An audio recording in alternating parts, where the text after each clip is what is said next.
The first sign was the silence. Not the unsettling, vacuum-like silence of space, but the absence of the familiar, rhythmic chirps and clicks that filled the alien ship's communication channels. It was a silence that prickled at the back of Commander Lyra's neck, a silence that spoke of something terribly wrong. Lyra, a seasoned veteran of the intergalactic wars, was no stranger to fear. But this was different. This was the quiet before the storm, the calm before the chaos. It had been 3 days since the last communication with the Earth fleet, and 3 days since the alien vessels had been inexplicably withdrawn from the battlefront. Lyra knew the Earthens were resourceful, they were relentless, but they were also predictable. This sudden retreat felt like a trap, a calculated gamble that was leaving her with a growing unease. "Commander, we've received a distress signal from an Earth ship," a young crewman announced, his voice barely a whisper. "It quotes ... it quotes the Aurora." The Aurora, the pride of the Earth fleet, the vessel that had decimated their forces at the Battle of Alpha Centauri. It was a ship that had been whispered about in hushed tones, a vessel of legend, a symbol of Earth's power. And now it was calling for help. Lyra's eyes narrowed. This was not right. The Aurora should have been victorious. They should have been sweeping through their ranks, not sending out desperate pleas for assistance. "Patch it through," she commanded, her voice taut with suspicion. The signal crackled through the speakers, a voice weak and strained, tinged with desperation. "This is Captain Vega of the Aurora. We are under attack by our own allies." Lyra's heart pounded against her ribs. Allies? The Earthens were notoriously self-reliant. They wouldn't rely on anyone else, especially not the beings they had been waging war against for centuries. "Captain Vega," Lyra called into the intercom, her voice steady despite the storm brewing in her gut. "What is the nature of this attack?" The Astrians, they've joined forces with the Earthens. They've taken over the ship. We're being..." Vega's voice cut out abruptly, replaced by a chilling silence. Astrians. The Astrians, the ancient, enigmatic species that had been locked in a centuries-long Cold War with Earth. They were the ultimate enemy, the ones who had been pulling the strings from the shadows. The impossible had happened. The Astrians, the creatures who had sworn to destroy all life in the galaxy, had joined forces with their sworn enemy, the Earthens. Why? What had they agreed upon? What horrors were they planning? Lyra knew then, with absolute certainty, that the silence was not a prelude to peace. It was a harbinger of a new kind of war, a war that would leave no one unscathed, a war that would rewrite the very fabric of the universe. The Astrians, they were no longer the enemy she understood. They were the enemy she feared. They had proven that they were capable of anything, of betraying their own principles, of sacrificing everything for their unknown goals, and they had taken Earth with them. And in the face of such an adversary, even the seasoned Commander Lyra, the veteran of countless battles, felt a cold wave of fear creep over her. For the first time, she understood the true meaning of terror, the fear of the unknown, the fear of the unimaginable, the fear of what the future held in store. As the Aurora's distress signal faded into static, Lyra felt a shiver run down her spine. It was the shiver of a predator sensing its prey, a shiver that told her this was only the beginning, the start of a terrifying new chapter in the universe's history, one that would be etched in blood and despair. The Astrians, they had proven themselves to be unpredictable, they had proven themselves to be terrifying, and they had proven one thing above all, that even the strongest empires could crumble in the face of the unknown, that even the most valiant warriors could be brought to their knees by forces they could not comprehend. And as the silence settled once more, Lyra knew that the aliens wouldn't be begging for mercy. They would be begging for their lives. The human fleet, a shimmering testament to ingenuity and desperation, loomed over the Zidonian capital, its weapons humming with barely contained energy. For decades, the Zidonians had preyed on the galaxy, their advanced technology a tool of unbridled conquest. But the humans, initially seen as a primitive race, had surprised everyone, rising to meet the threat with a fervor fueled by a deep sense of justice and a burning need for survival. Leading the charge was Captain Lyra, a woman who had seen the Zidonians' cruelty firsthand. She had lost her parents to their brutal invasion of her homeworld, a tragedy that had hardened her resolve and fueled her unwavering commitment to the fight. Her face, etched with the scars of battle, was now a mask of fierce determination. But even as Lyra stood on the bridge of the flagship, ready to unleash a storm of retribution, a flicker of doubt touched her heart. The Zidonian leader, known as the Hegemon, had sent a plea for mercy, a desperate attempt to stave off annihilation. The Hegemon, a being of immense power and cunning, claimed the Zidonians had been misled by a corrupt council, and that they were ready to renounce their violent ways. Lyra found herself wrestling with this unexpected turn. Her hatred for the Zidonians was deeply ingrained, but a part of her, a part that had always believed in the possibility of redemption, whispered a hesitant hope. Then, a new twist emerged, one that shattered the fragile equilibrium. A message intercepted by the Human Intelligence Network revealed a horrifying truth. The Hegemon had been planning a final, desperate attack, a last act of barbarity before their inevitable defeat. The humans were not being tricked into a false peace. They were being lured into a deadly trap.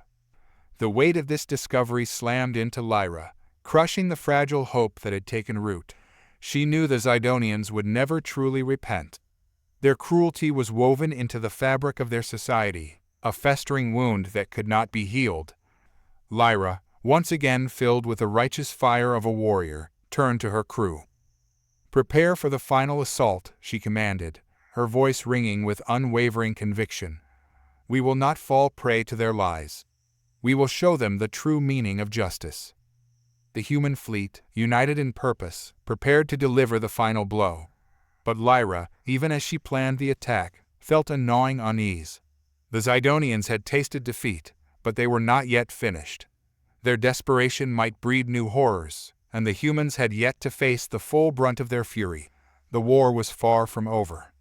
The crimson glow of the alien ship, the Harbinger, pulsed ominously against the backdrop of the ravaged lunar surface. Inside, General Rakth, leader of the Zidarian fleet, paced the bridge, his scaly hide shimmering with suppressed rage. The humans, those primitive, unassuming beings, had joined the war with a ferocity that surprised even the seasoned Zidarian warriors. Their tactical prowess, their relentless ingenuity, and their uncanny ability to predict Zidarian movements had turned the tide of the war. "Sir, their latest attack has crippled our communication network," reported a young Zidarian lieutenant, his voice trembling.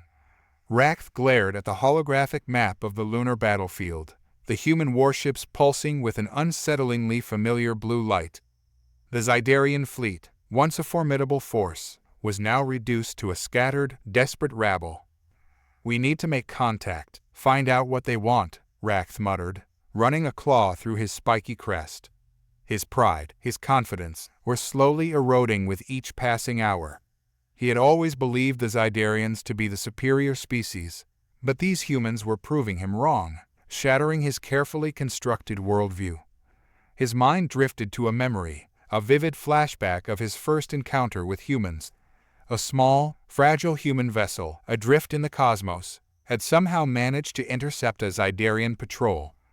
Instead of fear, Rakth had felt a strange sense of pity for the creature that piloted the ship, a young human female, her eyes filled with an almost childlike wonder as she examined the Zidarian warship.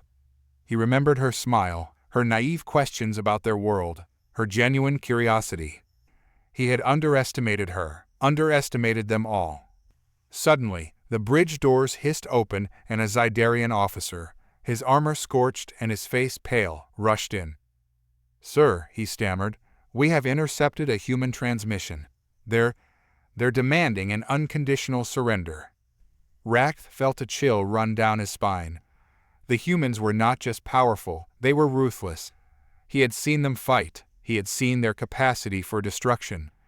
Their victory was inevitable, and their demands were a testament to their unwavering resolve. He turned to the bridge crew, his gaze heavy with the weight of defeat. "Prepare the surrender message.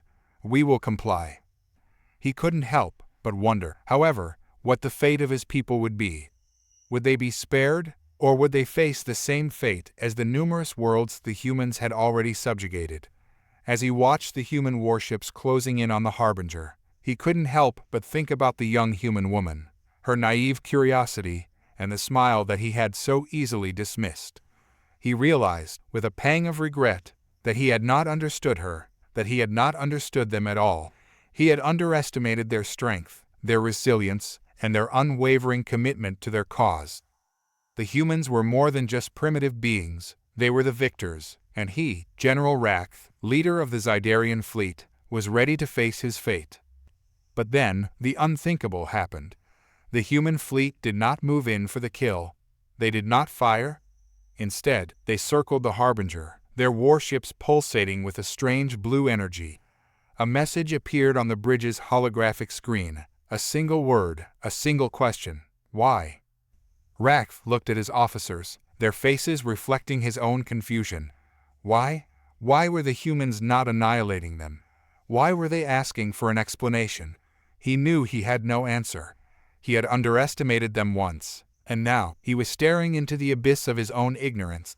And he knew, with a certainty that sent shivers down his spine, that the answers they sought might hold a far greater danger than the one they had already faced. The silence after the first ship exploded was deafening. The air crackled with the energy of 1,000 suns, the alien vessel dissolving into a cloud of incandescent gas. Then, the silence was shattered by the guttural roar of the second ship, a pulsating sphere of steel and fire that plummeted towards the human fleet. It was a suicide run, a desperate attempt to buy time, but the human warships were ready. They were waiting for this. Commander Lyra, her face etched with a grim determination, barked orders over the comms. The human fleet unleashed a barrage of plasma cannons, each bolt a molten spear piercing the heart of the alien vessel. The ship exploded in a fiery ballet, its fragments scattering across the star-dusted canvas of space. Lyra watched, her brow furrowed, not with pride, but with a deep sense of foreboding. This was not the victory she had expected. The aliens, who had terrorized the galaxy for centuries, were now reduced to desperate suicide missions. It was a stark reminder of their own dwindling resources, their dwindling hope. And yet, Lyra felt a strange unease. This wasn't the war they had anticipated, the glorious conflict they had dreamed of. The enemy had become pathetic. Suddenly, a new message crackled across the comms. It wasn't a battle cry, nor a desperate plea. It was a single word: truce. Lyra froze. The air hummed with the shock of the unexpected proposition.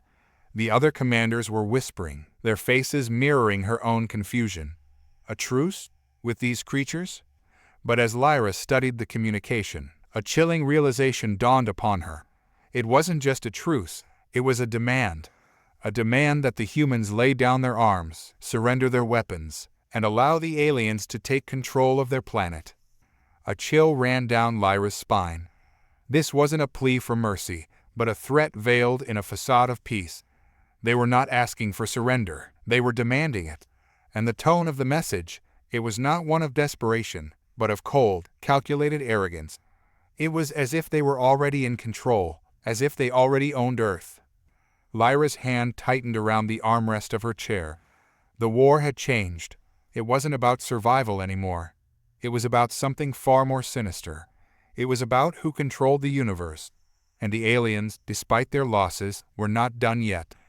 The war was just beginning, and this time it was about something far more important than mere conquest.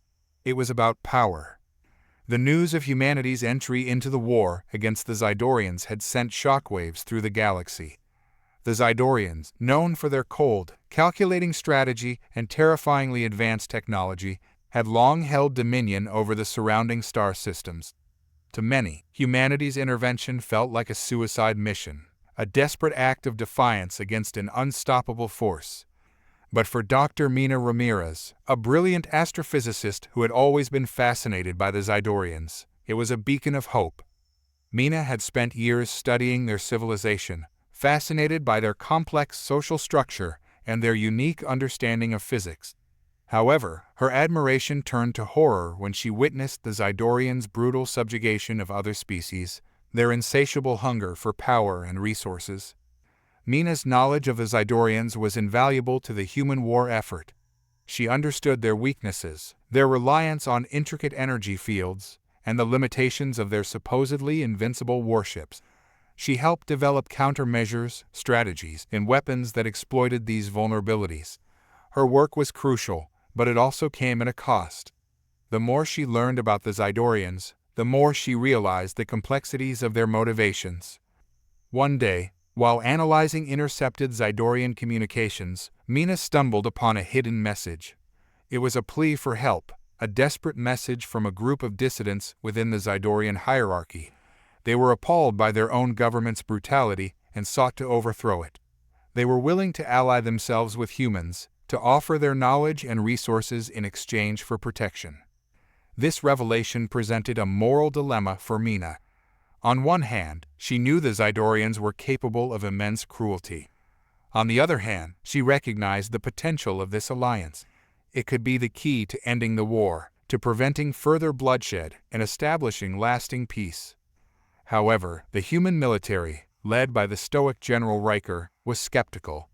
They were adamant that the Zidorians could never be trusted. They believed that any alliance would be a treacherous trap, a ploy to weaken their resolve and turn them against each other. Mina, driven by her unwavering belief in peace and her understanding of the Zidorians, pleaded with General Riker. She argued that this was a chance to end the war, a chance to break the cycle of violence and forge a new future for the galaxy. The general, a man of logic and strategy, was torn. He had seen too much bloodshed, too much suffering. He was hesitant to trust an enemy, especially one as cunning and ruthless as the Zidorians. As the war raged on, Mina found herself caught in the middle, trying to bridge the gap between the humans and the Zidorian dissidents. She was fighting for a future she believed in, a future where peace was not just a dream, but a reality. But she also had to contend with the mistrust and suspicion of both sides. It was a delicate dance, a fight for her ideals, and the fate of the galaxy hung in the balance. The air crackled with an unnatural energy as the first human warships arrived in the Zidonian system. They were sleek, obsidian monoliths, armed with weapons that spat out energy bolts capable of vaporizing entire battalions of Zidonian soldiers in a single burst. The Zidonians, a race of technologically advanced insectoids with chitinous armor and a hive mind, had expected the human arrival. They had, after all, been the ones to instigate the war, driven by a misguided belief in their own superiority.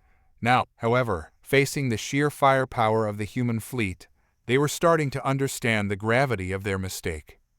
General Torvis, the Zidonian commander, a towering figure with razor-sharp mandibles and multifaceted eyes that glowed with a malevolent green light, watched the human ships from his flagship, a bioengineered behemoth teeming with life.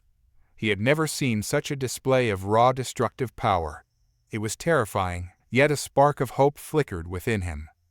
Torvis, a seasoned warrior who had fought in numerous conflicts, understood that the humans were not a race to be trifled with.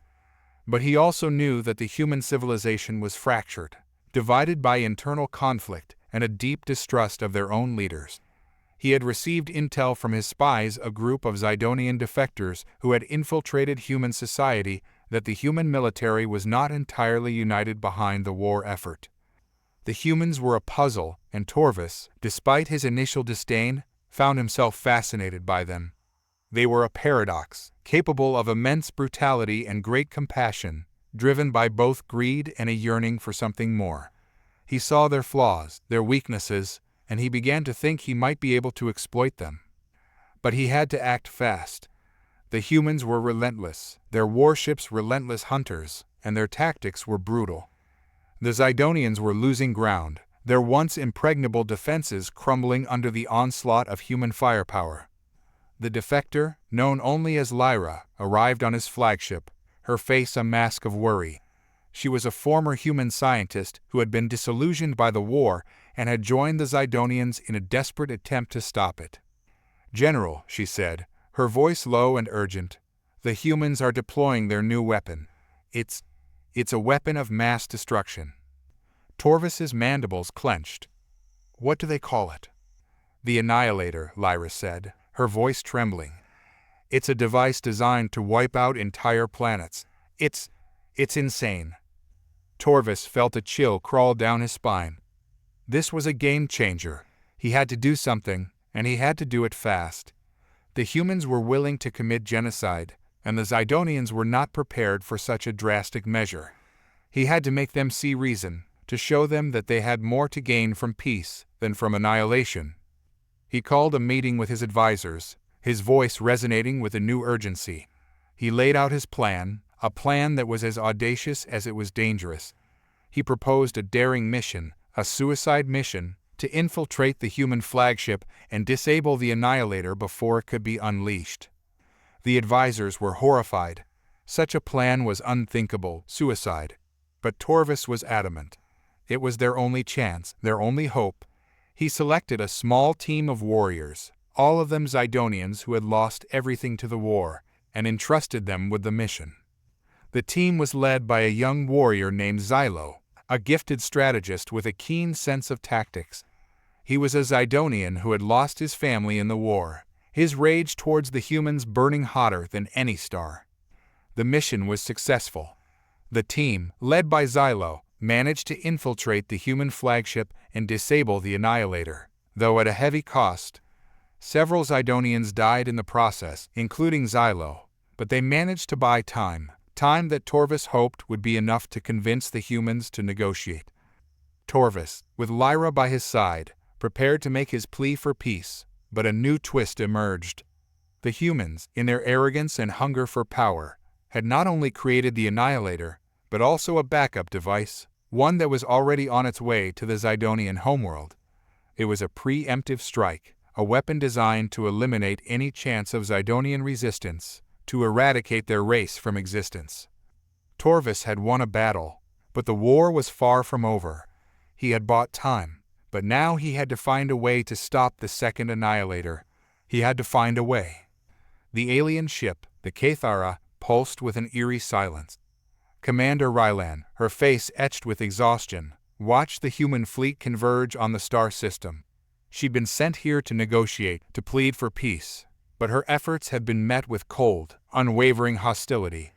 The humans had chosen war, and the Cathara was now their target. Rylan, a young, idealistic officer, had always been fascinated by humanity, their stories, their art, their sheer will to survive. She believed in a peaceful future, one where their species could coexist. Now, staring at the approaching ships, she felt a sickening realization humanity was not so different from the aggressors she'd spent her life fighting.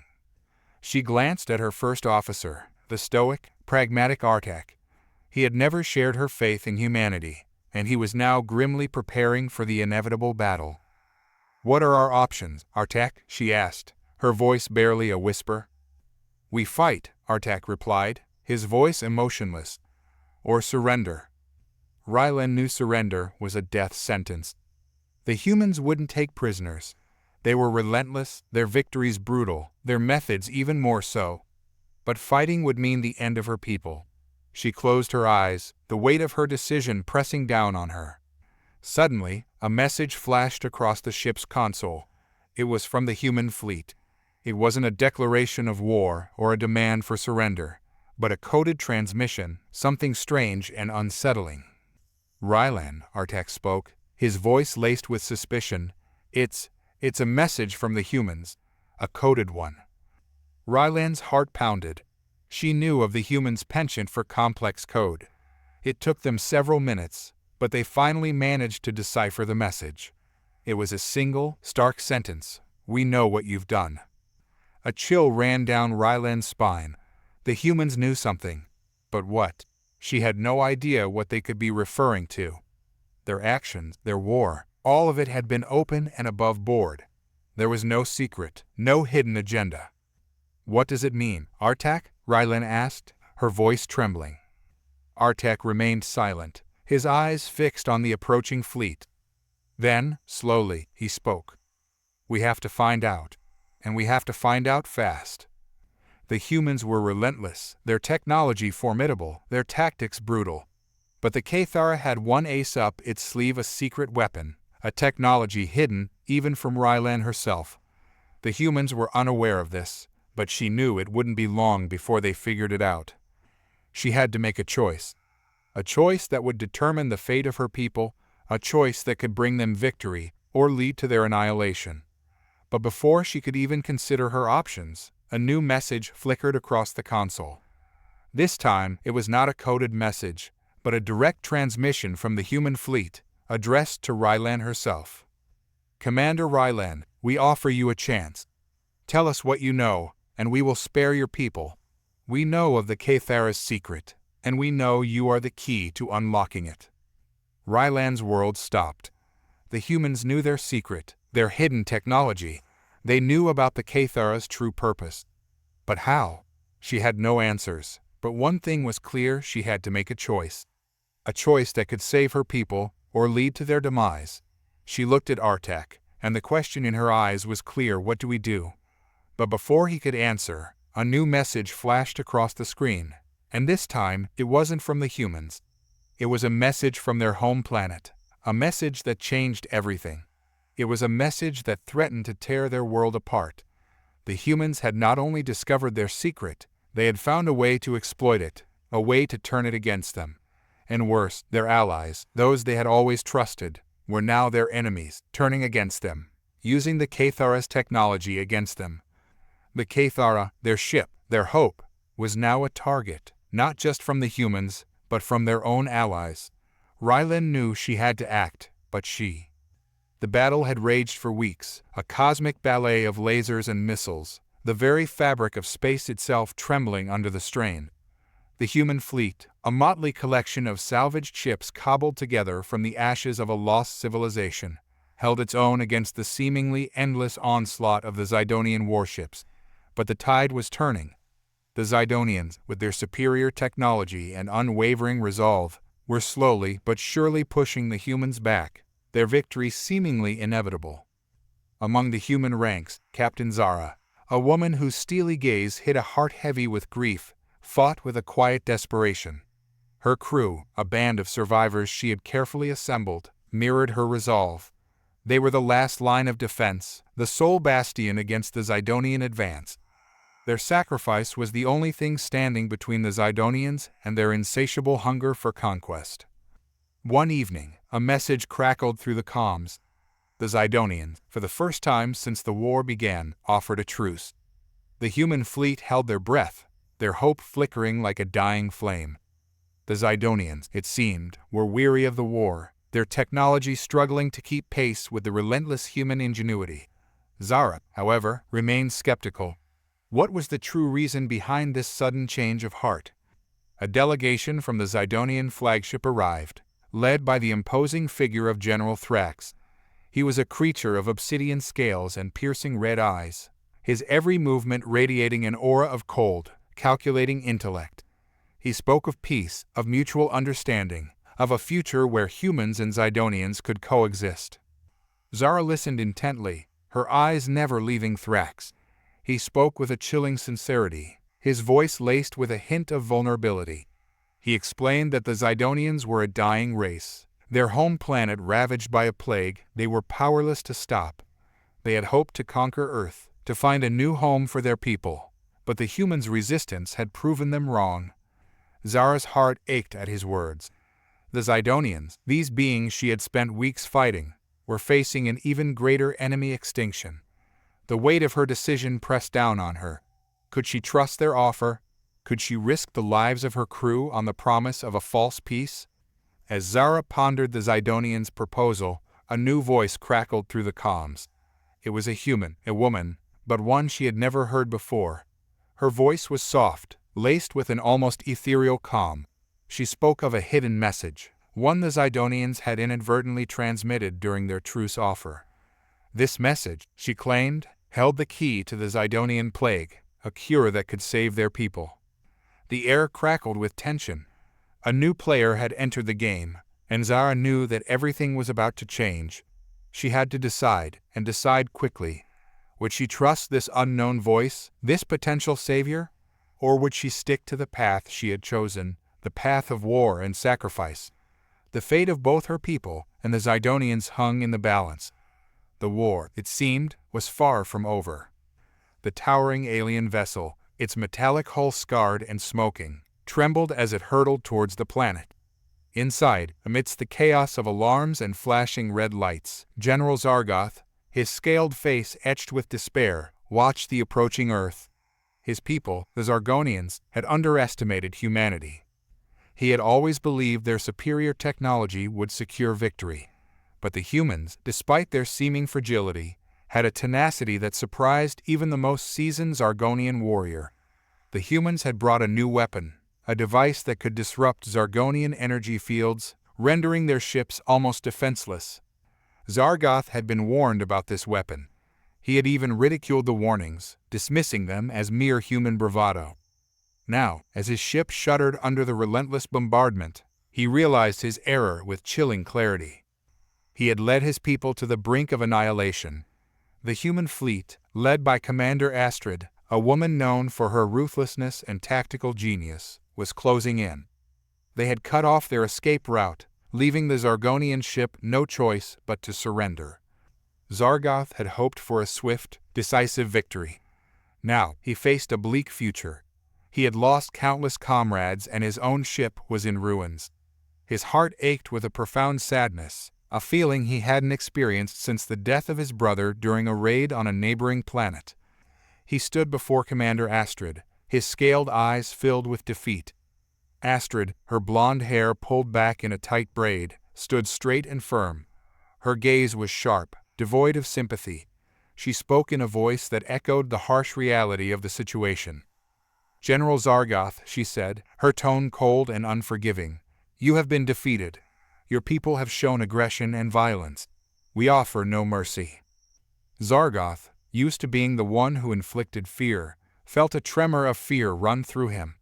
He had underestimated the humans, their courage, their determination, and their capacity for cold, calculated retaliation. Astrid continued, her voice unwavering. "We will not allow your kind to threaten the peace of our galaxy. Your vessel is to be dismantled. Your people will be detained and interrogated." Zargoth, the proud general, the invincible warrior, felt a wave of despair wash over him. His people, his brave warriors, his brothers and sisters, were now at the mercy of these humans, a species he had dismissed as insignificant. He looked up at Astrid, his eyes pleading. "Please," he whispered, his voice cracking. "Have mercy. We surrender. We are not your enemy." Astrid remained unmoved. Her eyes, though cold, held a flicker of something else, a hint of something that resembled sorrow. "General Zargoth," she replied, her voice firm, "the path to peace is long and arduous. Your people have a lot to answer for, and we will not forget their aggression." Zargoth felt a knot of anxiety tighten in his chest. He looked around at his remaining crew, their faces reflecting his own despair. They had lost. The Zargonians were now prisoners of war. The humans, the seemingly fragile race they had underestimated, were now their captors. As the humans boarded their ship, Zargoth watched, his heart filled with a terrible emptiness. He knew this was just the beginning. The humans were a force to be reckoned with, and the Zargonians had much to learn about their newfound enemy. The war might be over, but their fight for survival had just begun. A new twist. The Zargonians had a secret weapon, a deadly virus, hidden on a separate ship. They planned to unleash it on Earth as a last act of revenge. The humans, unaware of this threat, are now tasked with not only securing the Zargonian prisoners, but also discovering the location of the virus and preventing its release. The news of the human alliance was a shockwave, a tremor that rippled through the Zior hierarchy. General Scar, the Zior commander known for his ruthless efficiency, felt it most acutely. His war plans, meticulously crafted over years, were now tangled with a new, unpredictable variable. Humans, with their chaotic and unpredictable nature, were not to be underestimated. Scar's chief strategist, a young, sharp-witted Zior named Kalar, argued for a more nuanced approach. "They are volatile," Kalar hissed, his chitinous mandibles clicking nervously, "but they are also deeply flawed. We must exploit their weaknesses."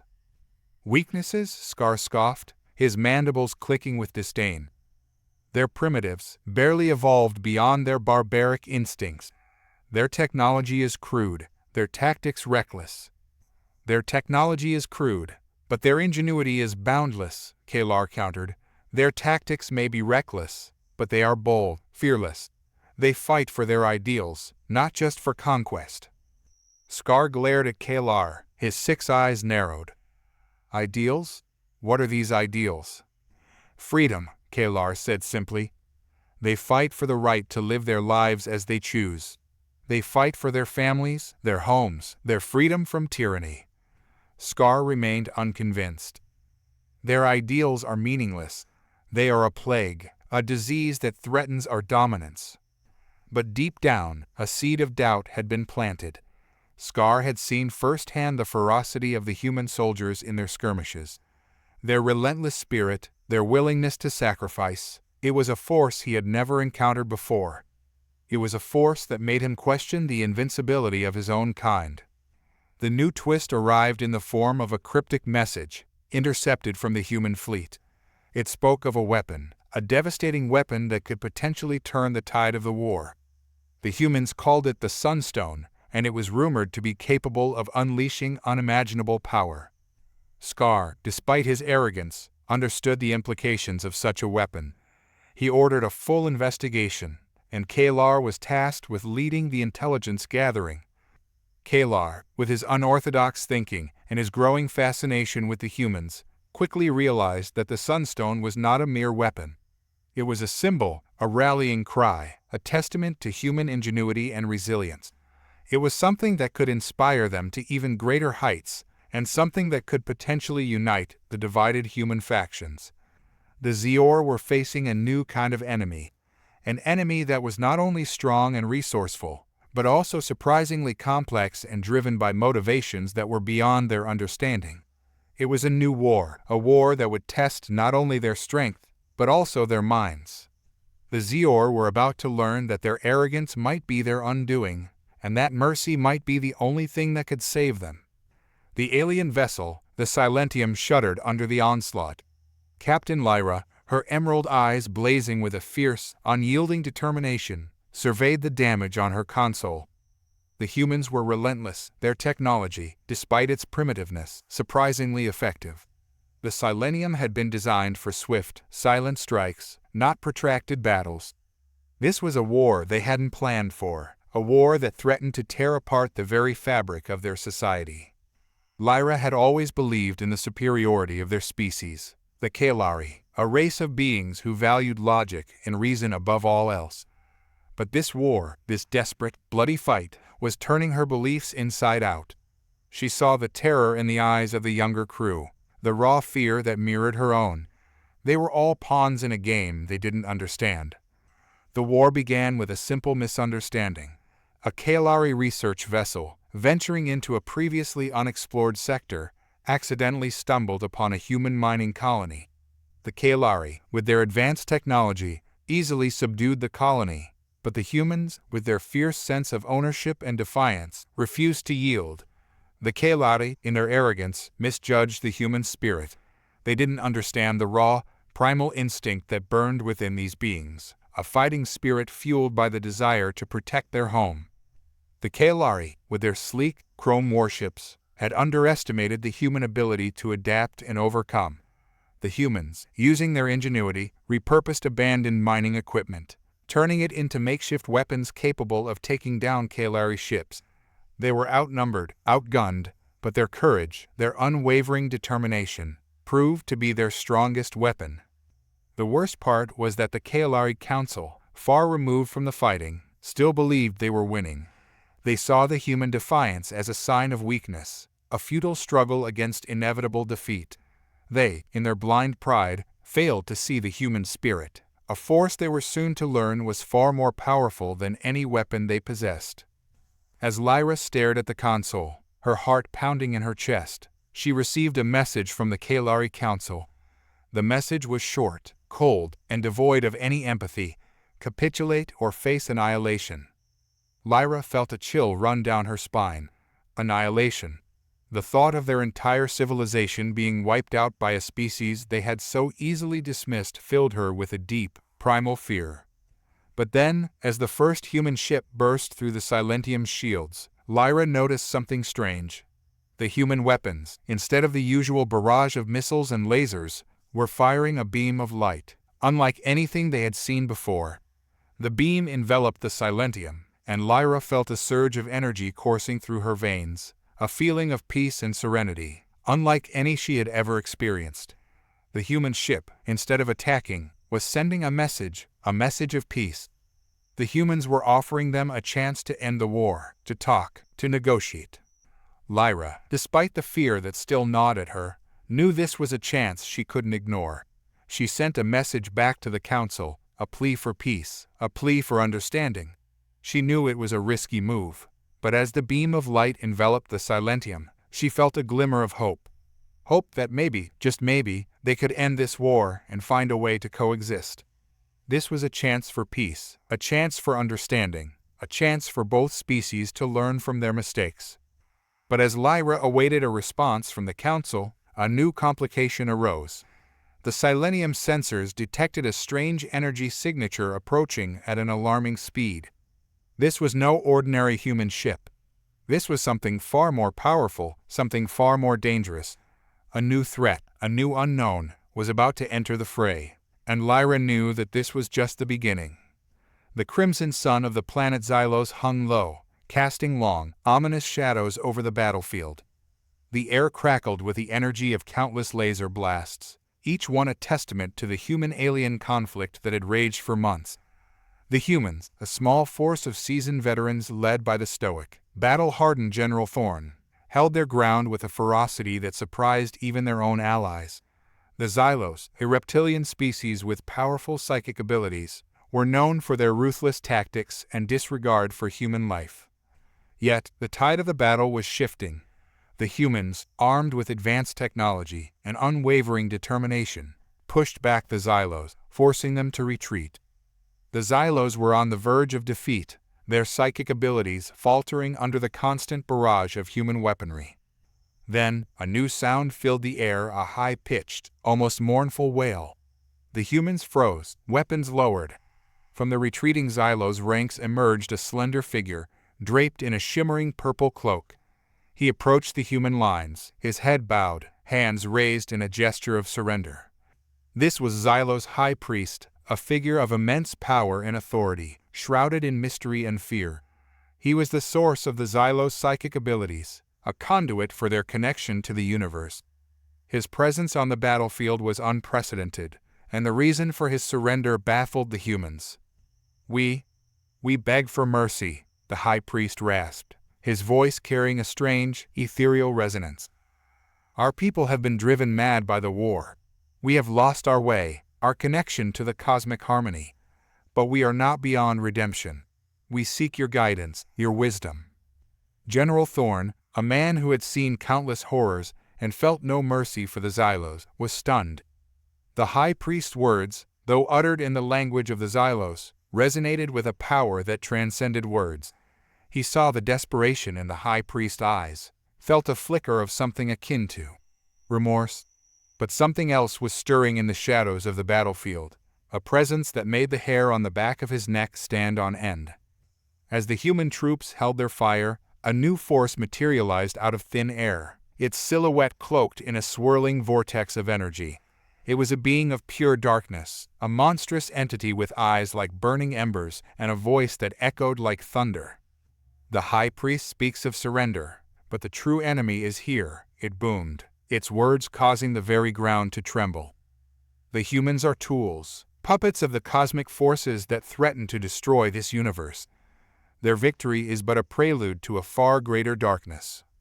The high priest, his eyes wide with fear, turned towards the creature. "No, this is not our destiny. We must find another path." The creature laughed, a chilling, echoing sound. "You speak of paths, high priest, but you have already lost your way. The humans will bring ruin, and you will be swept away in the tide." Torn between the desperate plea of the high priest and the ominous presence of the new threat, General Thorne felt the weight of the universe pressing down upon him. He knew, deep down, that this war was about to change, its scope expanding beyond anything they could have imagined. The fate of the galaxy, it seemed, rested on his shoulders.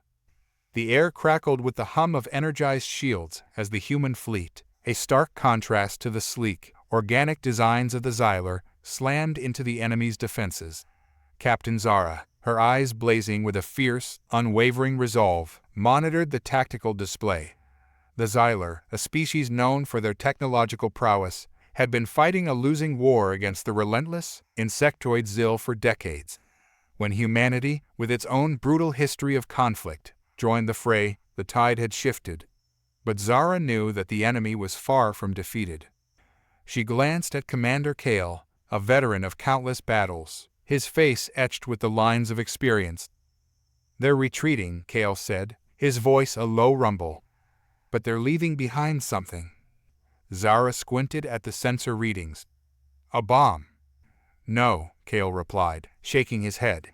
"It's alive." The creature, a pulsating mass of tendrils and shimmering scales, wriggled through the debris field. It was unlike anything they had ever encountered, a horrifying fusion of organic matter and technology. It emitted a high-pitched whine that resonated through the bridge, sending a shiver down Zara's spine.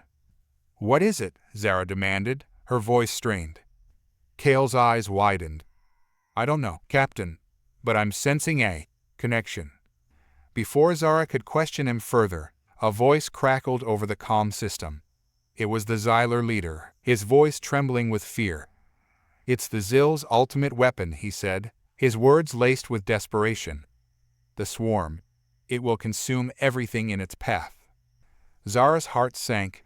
They had faced death, faced annihilation before, but the swarm, with its horrifying power and the unknown threat it posed, was different.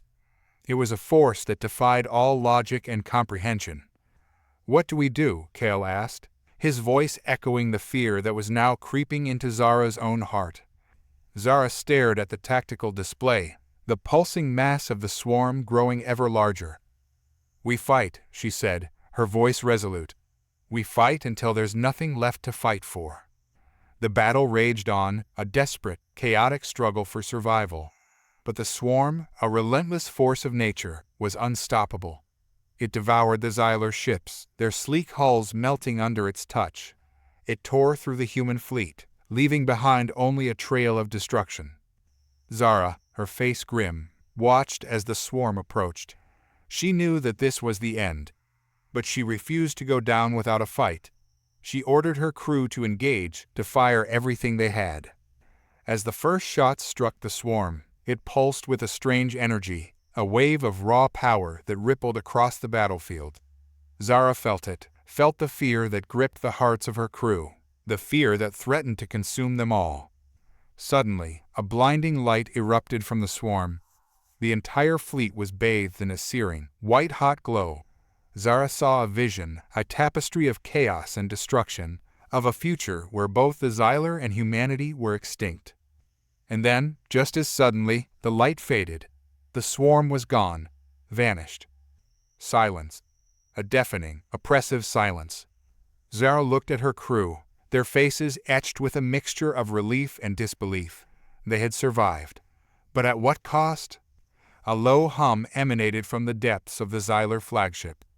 The Xylar leader appeared on the screen, his face pale, his eyes filled with an unfathomable sadness. "We are grateful for your aid, humans," he said, his voice hoarse. "But you have saved us from one fate only to condemn us to another." Zara stared at him, bewildered. "What do you mean?" The Xylar leader sighed.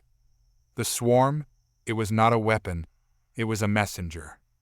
He paused, as if choosing his words carefully. "The Xyl, they are no longer our enemy," he said, his voice barely a whisper. "They are our only hope." The revelation struck Zara like a bolt of lightning. The Xyl, the insectoid race that had threatened to wipe out the Xylar, had sent the swarm, not to destroy, but to warn them. Zara realized that the Xylar, with their advanced technology and their pride, had been blind to the real threat, a threat far greater than they could ever have imagined. The Xyl, in their own strange way, were trying to save them, to help them. The story had taken a a shocking revelation that left Zara. The news of Earth's intervention spread like wildfire through the galaxy. Fear, then disbelief, then a desperate hope rippled through the ranks of the Zython, the insectoid race that had been terrorizing the galaxy for centuries. Their fearsome warriors, with chitinous armor and razor-sharp mandibles, were no match for the humans. They were outmaneuvered, outgunned, and outwitted at every turn. The Zython High Council, a group of elder insects with mandibles worn smooth from years of debate, scrambled to find a solution. Their chief strategist, a beetle named Scar, was a creature of cold logic, yet even he admitted defeat was a distinct possibility. Their only hope was to negotiate. "They will not negotiate with us," said Zira, a council member with antennae as brittle as dried leaves. "They see us as vermin, fit only for eradication." Scar shook his head. "We must try. We must show them we are not the monsters they believe us to be. We can offer something in return. Knowledge, perhaps, or resources." "They will take what they want," Zira snarled. "They will leave us to die." Scar knew Zira was right. But giving up wasn't an option. He had to convince the council to take a desperate gamble. Meanwhile, on the human flagship, the Andromeda, Lieutenant Commander Zara Thorne, a woman with eyes as sharp as her wit, watched the Zython surrender unfold on the holoscreen. She had been a witness to their brutality, and she felt no sympathy for them. "They're begging for mercy," said Commander Riley, the ship's captain, a man with a weathered face and a stoic demeanor. "What do we do?" "We can't trust them," Zara said. "They're too dangerous. We need to exterminate them." Riley sighed. He knew Zara was right, but he couldn't shake the feeling that something wasn't right. He had seen the Zython ships, their weapons, their methods of war. But there was a chilling, almost desperate, quality to the way they fought. A sudden tremor shook the Andromeda, and alarms blared. A holographic image appeared on the main screen, a massive Zython vessel, unlike any they had encountered before. It was colossal, sleek and obsidian black, with a single, glowing eye in the center. Zara's hand instinctively went to her weapon. "What is that?" Riley's face hardened. "We've never seen anything like it. It's coming straight for us." On the Zython flagship, Scar stood beside the massive, obsidian vessel, his antennae twitching. "The mothership has arrived," he announced. "The Queen?" Zira asked, her voice trembling. Scar nodded. "The Queen. And she is not pleased." A hush fell over the council. The Queen, the apex of their race, a being of unimaginable power and wisdom, had intervened. The fate of the Zython lay in her mandibles. The Andromeda, a formidable vessel in its own right, seemed like a toy in comparison to the Zython mothership. Zara felt a surge of adrenaline and fear. "We need to evacuate," she yelled. Riley looked at her, his face grim. "Evacuate where? It's a trap." "Then we fight," Zara said, her voice unwavering. "We fight to the death." The Queen's arrival brought a new, terrifying chapter to the war, a chapter where humans were no longer the sole aggressors. The Queen was not interested in negotiations. She was a force of nature, a whirlwind of destruction, and she wanted revenge. The Earth Fleet, once a ragtag collection of repurposed cargo ships and hastily assembled fighters, now resembled a unified, predatory swarm, bristling with firepower and fueled by a righteous fury. The once untouchable alien vessels, known as the Voran, now retreated, their once confident maneuvers becoming frantic, their sleek ships scarred and sputtering. Captain Elena Vega, a woman hardened by years of navigating the treacherous corridors of interplanetary politics, felt a grim satisfaction. It was a far cry from the days when the Voran treated humanity like a nuisance, casually plundering Earth's resources and leaving behind whispers of a coming subjugation. Now, they were on the run. But Elena's triumph was tinged with a bitter realization. The Voran were desperate, resorting to tactics that bordered on suicidal. Their attacks were erratic, their defenses weak. It was as if they were fighting with the last vestiges of a fading will. Captain, her first officer, a seasoned veteran named Benji, interrupted her thoughts. "We're receiving a distress signal from a Voran vessel." It's coming from a small, heavily damaged cruiser. Elena frowned. A distress signal? That's curious. They've been using every tactic imaginable to avoid capture. This is unusual. It's weak, Captain, almost a whisper. It's hard to decipher the exact message. Elena, her curiosity piqued, ordered Benji to try and decode the signal.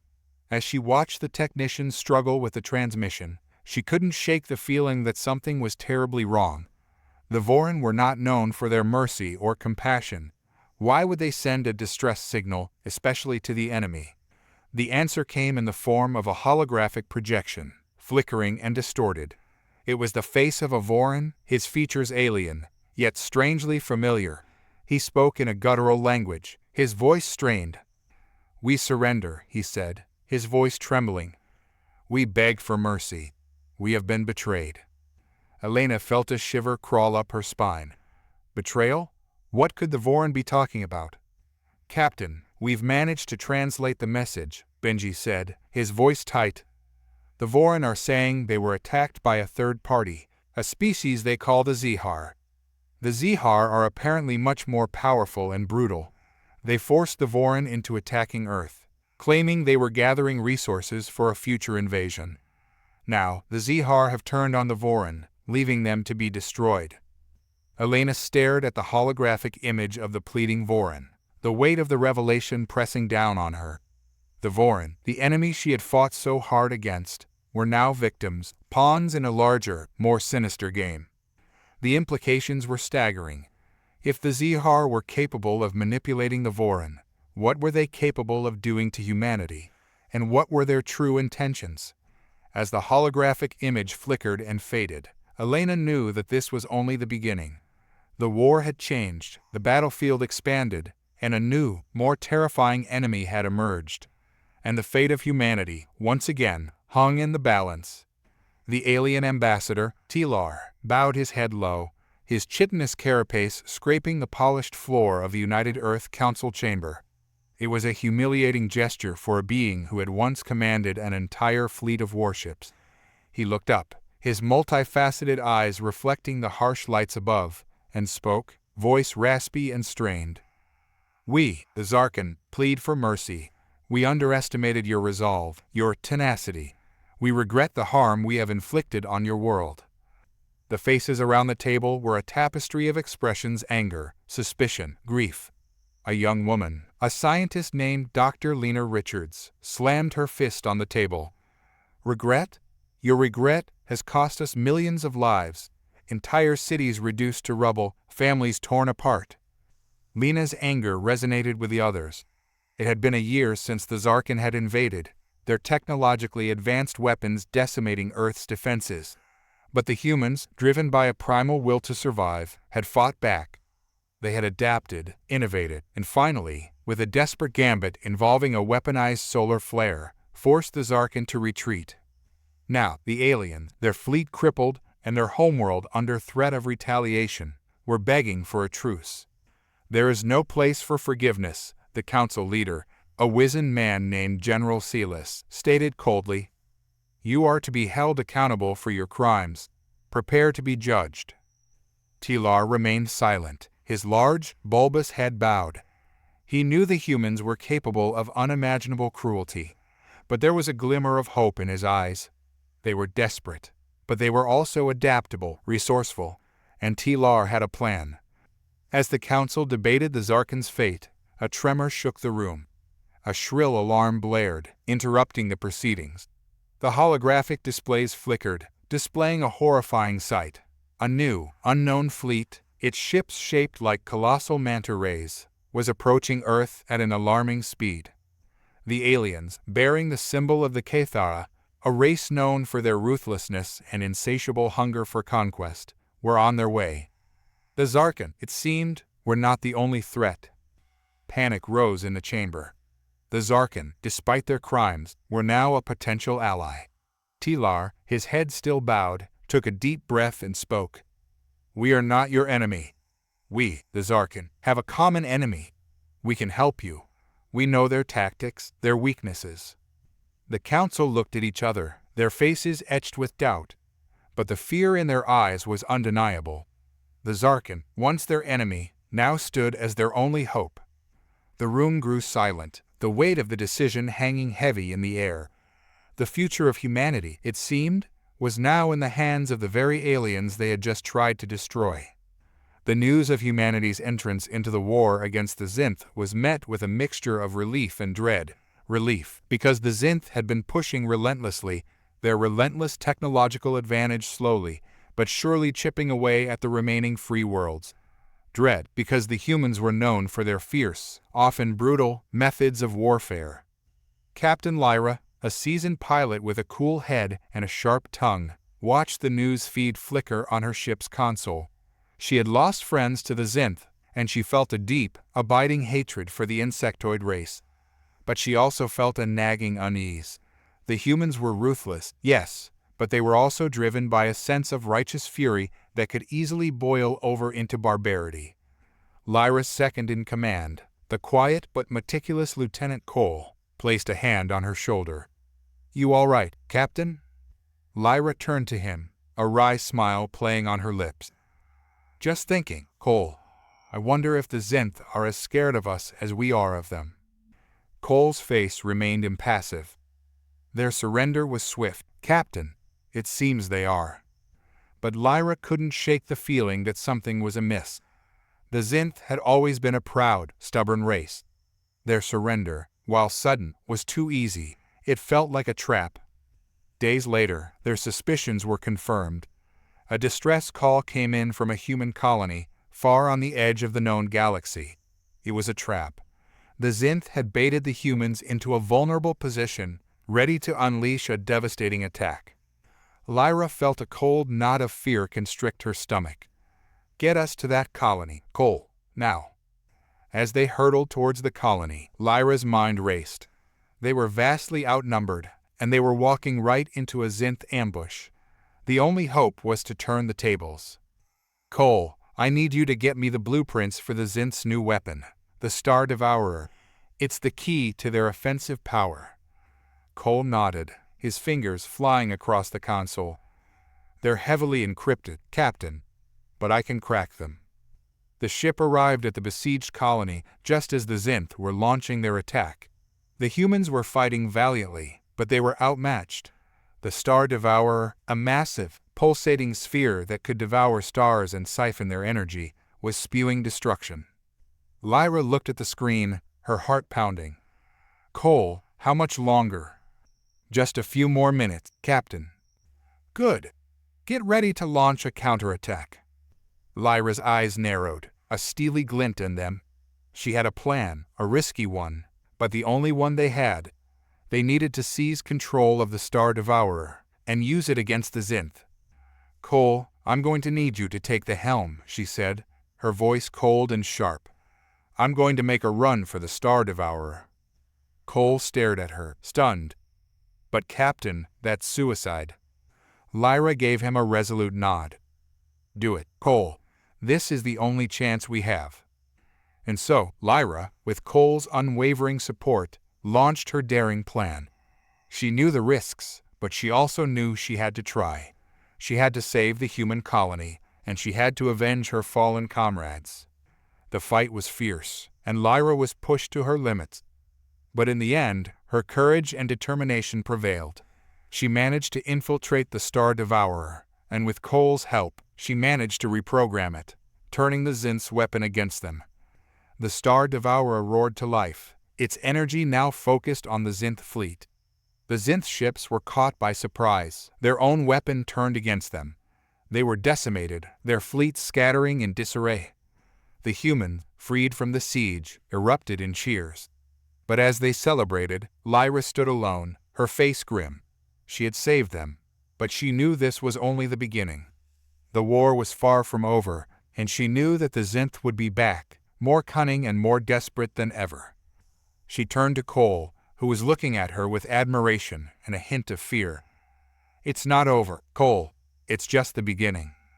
The Zinth had indeed been driven back, but they had learned a valuable lesson. The humans were not to be trifled with, and their desperation could be just as potent. The air hummed with a tension thicker than the dust kicked up by the approaching human fleet. General Davros, his weathered face etched with the lines of 1,000 battles, surveyed the battlefield from the bridge of the flagship, the Ironclad. His heart, however, was heavy with a burden he hadn't anticipated. The Xylar, a race known for their cold logic and relentless ambition, were begging for mercy. Their once prideful warriors now cowered in their ships, their weaponry silenced, their eyes pleading.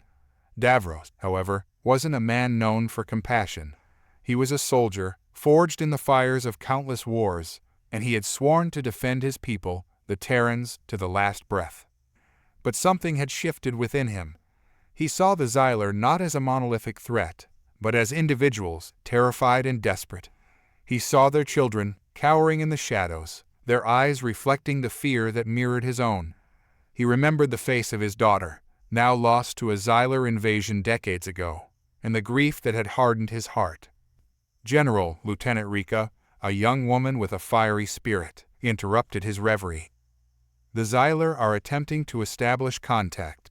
They claim they have intel on a greater threat, something that could destroy both our civilizations. The news sent a tremor through the bridge. Davros, seasoned as he was, felt a flicker of hope ignite within him. Was this a desperate ploy? Or could it be a chance to end this war, and perhaps save his daughter's memory from the clutches of hatred? He turned to Rika, his voice roughened by age and sorrow. What are they proposing? Rika looked at him, a flicker of fear in her eyes. They offer to join our forces against this new enemy, a collective of warring races known as the Voidborn. They claim the Voidborn have targeted both our species, and this time their ambition knows no bounds. The name, Voidborn, struck Davros like a bolt of lightning. The very word whispered a chilling promise of annihilation.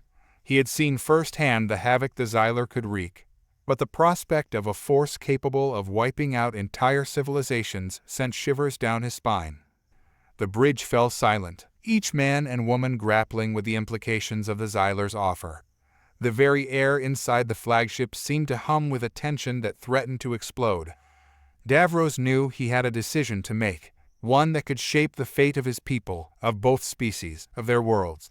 He didn't know if he could trust the Xylar, but he knew that, in the face of the Voidborn, the enemy of his enemy might be the only hope for survival. The sight of the Earth's armada, a swarm of sleek, metallic ships, filled the alien scout with dread. He hadn't witnessed such a display of firepower since the days of the intergalactic wars, a dark time his people had long since left behind.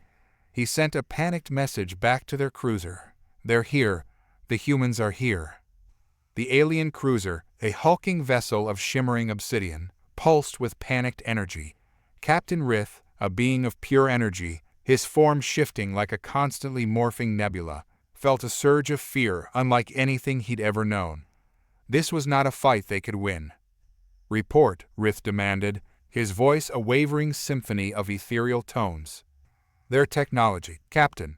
It's far beyond anything we've encountered, the scout's voice quivered. They've bypassed our defenses. They're heading straight for us. Rith's core pulsed, his fear growing into an icy dread. He knew his people, the ethereal beings of the Andromeda Galaxy, were not known for their military prowess. Their strength lay in their vast knowledge and advanced technology, which they used for peaceful pursuits. This, however, was a war they were ill-equipped to fight. But the humans were not the only new threat. A shadowy, whispering voice filled Rith's mind, a voice he'd heard before, a voice that promised power, a voice that spoke of vengeance. It was the voice of the ancient entity known as the Whispers, a being of pure malice that haunted the void, seeking to unravel the universe. Join me, the Whispers purred, its voice seeping into the deepest crevices of Rith's being. Join me, and we will crush these humans. Together, we shall rule the galaxy. Rith shuddered. The Whispers offered a terrifying bargain, one that promised victory, but would cost him everything he held dear. He knew the Whispers, like a shadow, could manipulate and twist the fabric of reality, and he knew the Whispers' promises were always veiled in deceit. Suddenly, a tremor rippled through the ship. Rith's sensors screamed a warning the humans were attacking. They were using a weapon he couldn't even comprehend, a weapon that seemed to ripple through the very fabric of space. Panic seized the ship's crew. Many were young, with little to no experience in battle. They had always believed in the power of diplomacy, of knowledge. But now they faced annihilation. Rith, torn between his fear and the seductive whisperings of the Whispers, made a choice. He sent a desperate plea for peace, a message that echoed across the void. "We are not your enemy. We come in peace." But his message was met with silence. As the humans drew closer, Rith found himself staring into the vast, cold abyss of space, facing a choice that would decide the fate of his people, a choice that would forever change the galaxy. His people were counting on him, but so was the Whispers, waiting to exploit his desperation, ready to corrupt his soul and his world. The weight of his decision was crushing, and he knew that whatever he chose, the galaxy would never be the same. The air crackled with a tension as thick as the smoke billowing from the ravaged cityscape. Commander Thorn, his face a mask of grim determination, surveyed the scene. The human forces had surprised the Zydorians, a race of insectoid aliens, with a devastating counteroffensive.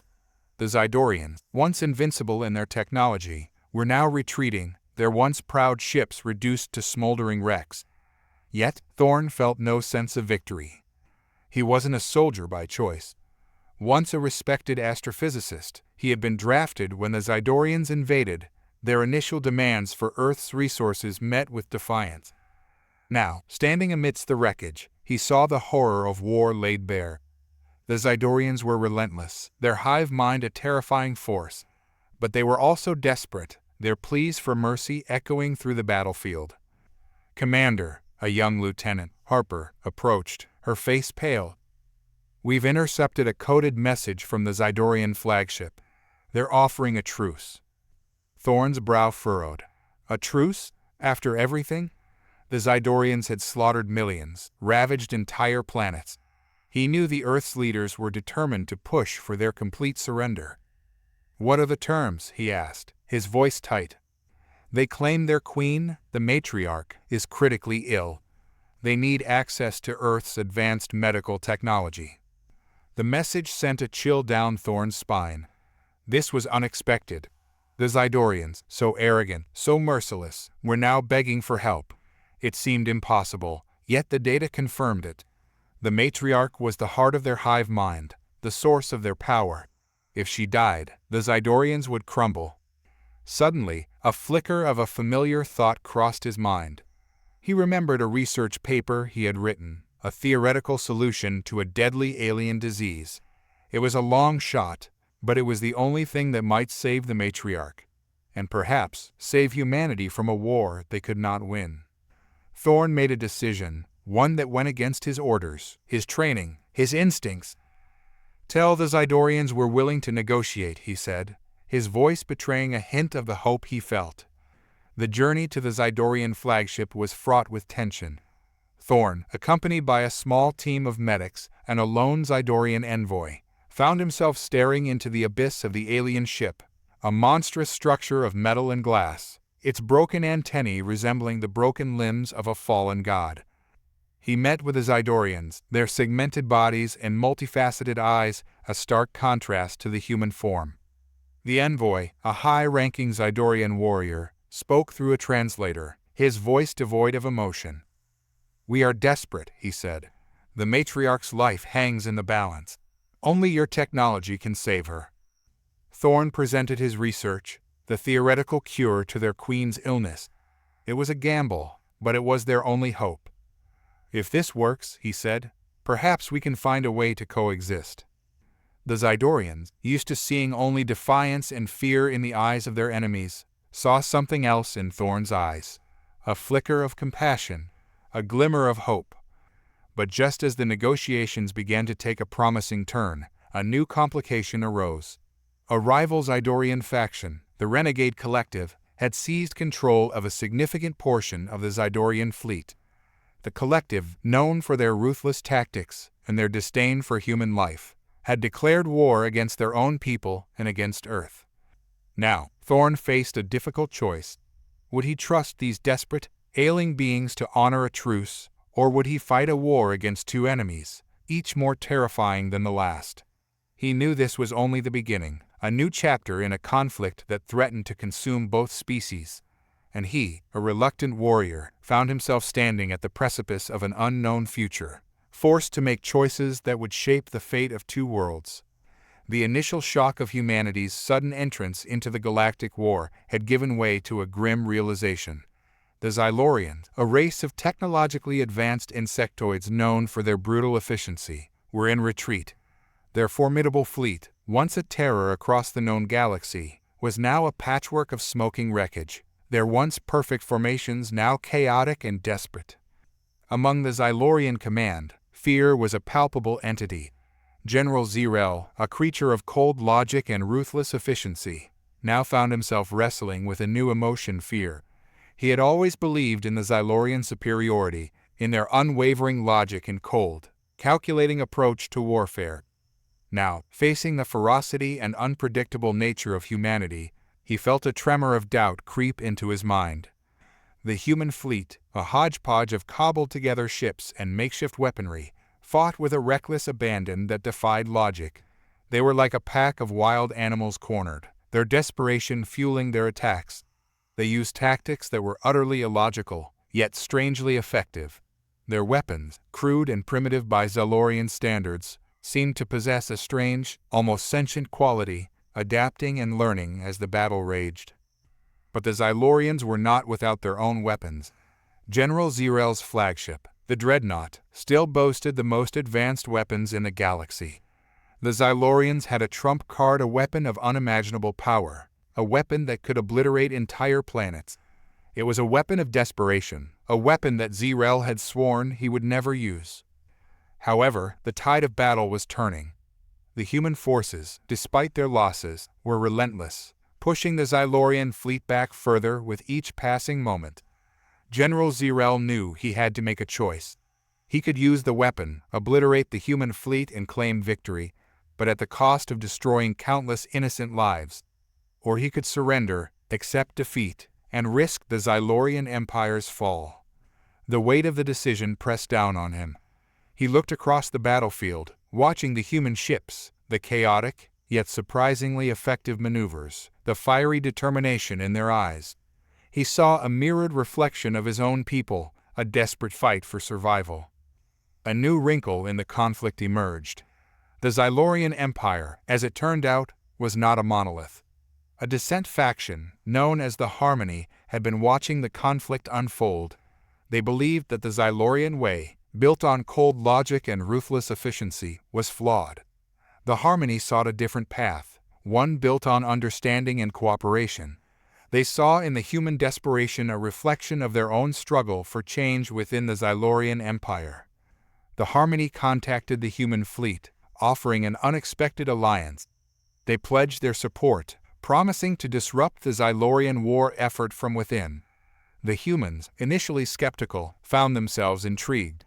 Their leader, Admiral Brenna, a woman whose hardened face concealed a compassionate heart, saw in the Harmony a chance for a more peaceful future. But the Harmony's proposal came with a price. The humans had to abandon their desire for vengeance and destruction. They had to embrace the possibility of a new, peaceful coexistence. Admiral Brenna, torn between her desire for justice and the promise of a new future, had to make a choice. The sight of the human fleet warping into the battlefield was a shockwave that reverberated through the ranks of the alien army. They had been fighting for millennia, a brutal war that had bled their galaxy dry. But never before had they encountered such sheer ferocity, such relentless efficiency. The humans, with their strange, unpredictable tactics and seemingly limitless firepower, were a force to be reckoned with. Among the alien ranks, a young commander named Viren felt a surge of fear, a sensation alien to his battle-hardened heart. He had seen countless comrades fall, their screams echoing in the vacuum of space as they were ripped apart by the enemy's weapons. But this fear was different, a cold dread that whispered of annihilation. Viren was a strategist, a brilliant mind who had carved his way through the ranks with his cunning and tactical brilliance. He had been tasked with leading a critical offensive, a desperate gamble to break the human siege. But the humans had already proven to be more than a match for their superior numbers. Just when all hope seemed lost, a flicker of light caught Viren's eye. It was a small, seemingly insignificant vessel, but it moved with a grace and precision that defied their technology. It weaved through the human ships with ease, its weapons firing with deadly accuracy, disrupting their formation and causing chaos. Viren recognized the ship immediately. It was a relic from an ancient war, a forgotten technology whispered about in legends. A weapon of unimaginable power, capable of turning the tide of even the most desperate battles. The humans, caught off guard by this unforeseen threat, faltered. But then, a voice crackled through the battlefield, the voice of the human commander, a woman known only as Raven. She spoke with a chilling calm, her voice as cold as the vacuum of space. "You think this toy will save you?" she asked, her voice amplified across the battlefield. "It is a relic, a dead technology. Your masters left you nothing but scrap." The word struck Viren like a physical blow. He knew Raven spoke the truth. The weapon was a relic, a tool of a bygone era, and even if it could hold off the humans for a short time, it would be no match for their relentless advance. A new complication emerged. The humans were not simply seeking victory, they were seeking annihilation. They seemed driven by an insatiable hunger for destruction, a cold, calculating rage that left no room for mercy. Viren felt a chilling realization dawn upon him. This was not a war for territory or resources. This was a war for their very existence. Viren's orders were to use the weapon at all costs. He knew the risks, knew that he might be sacrificing his entire fleet, but he also knew that inaction meant certain death. With a heavy heart, he issued the order to activate the ancient weapon. The battlefield erupted in a blinding flash of light, a wave of energy that rippled through the void, annihilating everything in its path. Viren, clinging to the last vestiges of hope, watched as the humans were pushed back. He had bought time, but he knew it was only a temporary reprieve. The humans would regroup, they would rebuild, and they would come back with a vengeance. The war was far from over, but Viren, the young commander facing the brink of annihilation, knew he had to find a new way to fight, a new strategy to outsmart the humans, a way to survive against an enemy that seemed intent on their extinction. The sky above the ravaged city of Neo-Kyoto crackled with energy, the remnants of the alien fleet attempting a desperate, chaotic retreat. Humans, once thought incapable of interstellar travel, had proven themselves a formidable force, their newly developed technology outclassing the invaders' arsenal. Yet, amidst the cheers of victory, a chill hung in the air. General Zara, a woman forged from steel and determination, stood overlooking the battlefield, her gaze fixed on the retreating ships. She was renowned for her strategic brilliance, the architect of humanity's surprising victory, but something gnawed at her. The aliens' pleas for mercy, their desperate attempts to signal their surrender, echoed in her mind. "They're not all the same," whispered Captain Liam, her trusted aide, stepping beside her. His gaze, usually filled with youthful exuberance, was clouded with concern. He had seen the faces of terror on the captured alien soldiers, faces that mirrored the fear he had witnessed in countless human faces during the war. "We can't afford to be merciful," Zara replied, her voice hard. "They came to conquer, to enslave. They were merciless in their advance, and we cannot falter now." Liam knew she was right. The aliens' technology, even their damaged ships, were a threat. Their motives, their goals, remained shrouded in mystery. But Liam couldn't help but feel uneasy. He knew Zara, knew her heart. Her words were a shield against her own growing doubts. Suddenly, a tremor shook the ground, sending shockwaves through the city. The alien fleet, instead of retreating, was turning back, their ships accelerating towards the ravaged city. A sense of dread swept through the ranks of the victorious humans. The war wasn't over, it was about to escalate. On a remote island in the Pacific Ocean, Dr. Kaito, a brilliant scientist and Zara's confidante, frantically worked in his lab. He had been studying the captured alien technology, desperately searching for answers. His research had led him to a chilling discovery. The aliens were not invading Earth out of aggression, but out of desperation. Their home planet was dying, ravaged by an ecological catastrophe of their own making. Earth was their last hope, their only chance for survival. The aliens had chosen to attack not because they were inherently evil, but because they had been driven to the brink of extinction. Kaido realized the implications of his discovery. It meant that their pleas for mercy were genuine, their surrender an attempt to survive, not a sign of weakness. But he also knew the ramifications of revealing the truth.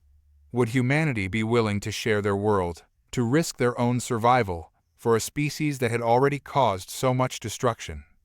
As the alien fleet approached Neo Kyoto, Zara found herself torn. The city, a symbol of human resilience, was about to be consumed by a war that had taken a horrific turn. She knew what she had to do, but the truth, the weight of it, threatened to crush her. She had to choose humanity's safety or a chance for peace. And with this choice, the fate of both species would be decided. The news of the human alliance's entry into the war spread like wildfire across the Zidonian fleets. Panic, a raw and visceral emotion, gripped the Zidonian soldiers, their collective hearts sinking with each report of human victories. They had seen the humans as nothing more than a minor, easily exploitable species, and now they faced the terrifying reality of the human war machine. Among the Zidonians, the fear wasn't just about losing. It was a fear of what the humans might do if they won. The Zidonian propaganda machine had painted the humans as brutal, heartless conquerors, and the fear had seeped into the very marrow of their society. This fear was further stoked by the Zidonian High Council, who were scrambling to maintain control amidst the growing disarray. The Zidonian commander, a seasoned veteran named Rill, had always viewed the humans with disdain. He had scoffed at their primitive weapons, their clumsy technology, and their naive sense of justice. But now he found himself staring at the grim reality of his own arrogance. His ships, once the pinnacle of Zidonian engineering, were falling like flies against the human weaponry. The relentless human assault was relentless, merciless, and seemingly unstoppable. Rill, desperate to salvage something from the crumbling situation, made a bold decision. He would send a delegation to the human command, pleading for peace and offering a surrender. This decision was met with mixed reactions within his ranks. Some saw it as a sign of weakness, while others saw it as the only chance for survival. Rill, however, was determined. He knew that the humans, despite their ferocious fighting spirit, also had a strong sense of justice. He believed that if they could understand the Zidonian plight, they might be willing to grant them mercy.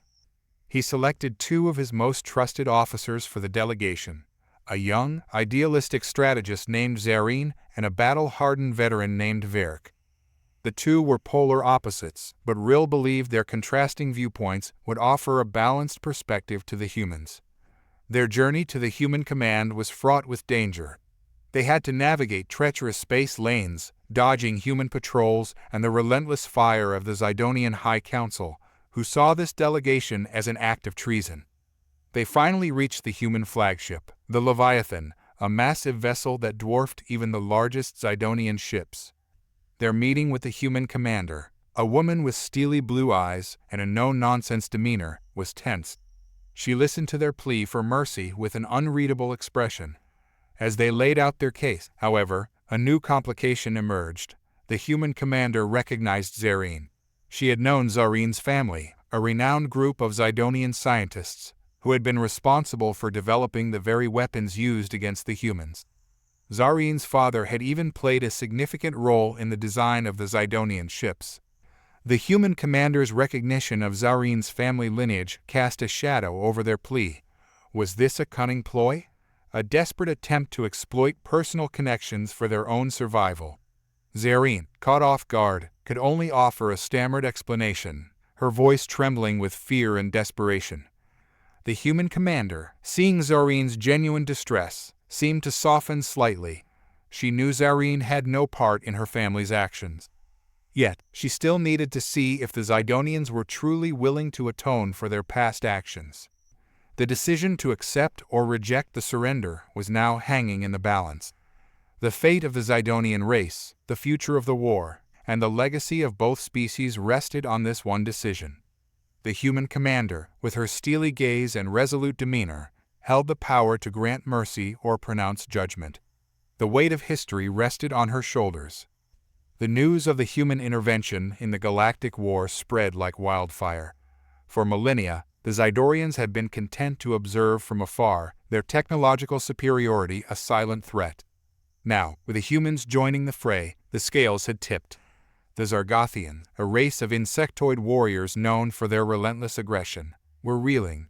Their brutal tactics, previously effective against the weaker, fractured races, were now met with a cunning and calculated response. Among the Zidorians, a wave of unease spread. The humans, with their seemingly chaotic, unpredictable nature, were a force they hadn't anticipated. Their leader, a man named Salus, was a strategist of unparalleled skill. He wasn't a general who sought glory. He was a tactician obsessed with efficiency, with winning at any cost. Salus wasn't the only one grappling with the implications of human involvement. On the Zargothian homeworld, the Queen, a creature of chitin and venom, was furious. Her advisor, the wily Skeeth, had warned her of the potential threat, but she had dismissed him. Now, faced with defeat, the Queen was forced to listen. "We need to find a way to neutralize the humans," Skeeth hissed, his multiple eyes gleaming with a cold, calculating light. "Their technology is primitive compared to ours, but they have an aggression, a ruthlessness we cannot match." The Queen, her mandibles clicking in frustration, finally conceded. "Very well, Skeeth. Find a way to break them." However, a new element entered the equation. A young Zidorian scientist named Risha had been studying the humans from afar. She had seen their ingenuity, their capacity for compassion, their love for art and music. Unlike her colleagues, who viewed them as primitive barbarians, Risha saw a potential for collaboration, a shared future. She knew the Zargothians were a threat, but she also knew that the humans, fueled by their righteous fury, were capable of immense destruction. She needed to find a way to bridge the divide, to convince both sides that there was a better way, a path to peace. As the war raged on, a horrifying twist unfolded. A signal, intercepted by both the Zidorians and the Zargothians, revealed a chilling truth. The Zargothians weren't the only threat in the galaxy. A dormant, ancient power, hidden for eons, was awakening. This new entity, known only as the Void, was far more dangerous than anything the galaxy had ever seen. Its influence, its hunger for destruction, was like a plague spreading across the cosmos. Now, faced with an existential threat, both sides had to choose: fight amongst themselves or unite against a common enemy. The fate of the galaxy hung in the balance, and the decision rested on the shoulders of Silas, the Queen, and a young Zidorian scientist named Risha. The crimson sun dipped below the horizon, painting the jagged peaks of the alien world in a bloody hue. The human fleet, a tapestry of sleek warships, hovered ominously above the ravaged landscape. Captain Lyra, her face etched with worry, scanned the tactical display. The Zidorians, the insectoid race they were fighting, had been pushed to the brink. Their once impenetrable defenses lay in ruins, their queen, the legendary Arachne, missing. Mira's instincts told her that the Zidorians, desperate and cornered, would unleash their ultimate weapon. A weapon so powerful, so terrifying, that even the bravest human hearts faltered at its mere mention: the Void Storm. "Captain," Lieutenant Sato, a seasoned veteran with eyes like storm clouds, spoke from behind her. "We've intercepted a Zidorian transmission. It seems they're attempting to contact Arachne. They're broadcasting on a frequency we can't decipher." Mira felt a shiver run down her spine. "Can you trace the source of the transmission?" "Working on it, Captain," Sato replied, his voice tight. "But it's coming from deep within their territory, from a location we haven't yet been able to access. A heavily fortified complex, possibly their last stand." The crew was on edge. They knew the Void Storm could tear apart their ships, their bodies, their very souls. A single whisper of its power sent chills down their spines, even to the battle-hardened soldiers. They had come to this alien world to protect their home from the Zidorians, who had threatened to enslave their people. but they had never wanted to destroy this alien world. A sudden alarm blared through the bridge. Sato's face went white. "Captain, the void storm. It's activating. They're ready to unleash it." Mira stared at the display, her heart pounding. "We can't let them. We have to stop them, no matter the cost." But how? The Zidrian complex was heavily guarded, and time was running out. A daring plan began to form in Mira's mind. "Lieutenant, I need you to take the Ares-class cruiser, the Phoenix, and head towards the Zidrian complex. I'll launch a diversionary attack, but I need you to reach their queen and stop her from unleashing the Void Storm. I know it's a suicide mission, Sato, but we have to try." Sato looked at her with an unreadable expression, the weight of the situation heavy on his shoulders. "Captain, I've never seen a human army so terrified. They're calling this weapon the Devourer. A creature of pure chaos, they say, able to consume whole galaxies." Mira's resolve hardened. "Then we need to show them that human courage knows no limits. You know what to do, Sato. The fate of the galaxy rests on your shoulders." Sato nodded, his face grim, and turned to his crew. "Prepare for launch. We're going to hell." With a surge of engines, the Phoenix cut through the atmosphere, heading towards the heart of the Zidrian territory. A sense of dread gripped the crew. This wasn't just a mission, it was a desperate gamble. The twist. As the Phoenix hurtled towards the Zidrian complex, it received a transmission, not from the Zidrians, but from a human source, a scientist from Earth, a Dr. Evelyn, who had been studying the Zidrians for years. She pleaded with them to stop, not the Void Storm, but the humans. "The Zidrians are desperate, yes, but they are also our last hope," she warned, her voice trembling. "The Void Storm is not a weapon. It's a defense mechanism, a last resort against a far greater threat. A threat we unleashed. The Devourer you fear is not a creature of chaos, but a force of cosmic balance, an entity that seeks to consume the galaxy's entropy, its chaos, its imbalance." Evelyn's message jolted Mira. They were fighting the wrong enemy, waging war against their last line of defense. The humans had, in their ignorance, unleashed a far more insidious threat. The truth, it seemed, was far more complex and terrifying than they could have ever imagined. The Phoenix, its mission now shrouded in doubt, continued towards the Zidrian complex. The fate of the galaxy, they now understood, hung not just on stopping the Void Storm, but on deciphering the truth behind it. And the real enemy, they were learning, was not the Zidrians, but themselves. The alien warships, once a formidable force, were now mere husks, their hulls scarred and smoking, their engines sputtering. They had come to conquer, but instead found themselves begging for mercy. The humans, who had joined the war late, were a force to be reckoned with, their technology surpassing anything the aliens had seen. The humans, however, seemed uninterested in mercy. "We surrender," the alien leader, a towering figure with 6 limbs and eyes that glowed an eerie green, pleaded through his translator. "We will leave your world, never to return." The human general, a woman with sharp eyes and a steely jaw, remained impassive. "Your kind has shown no mercy to the countless worlds you have plundered. You have no right to expect it now."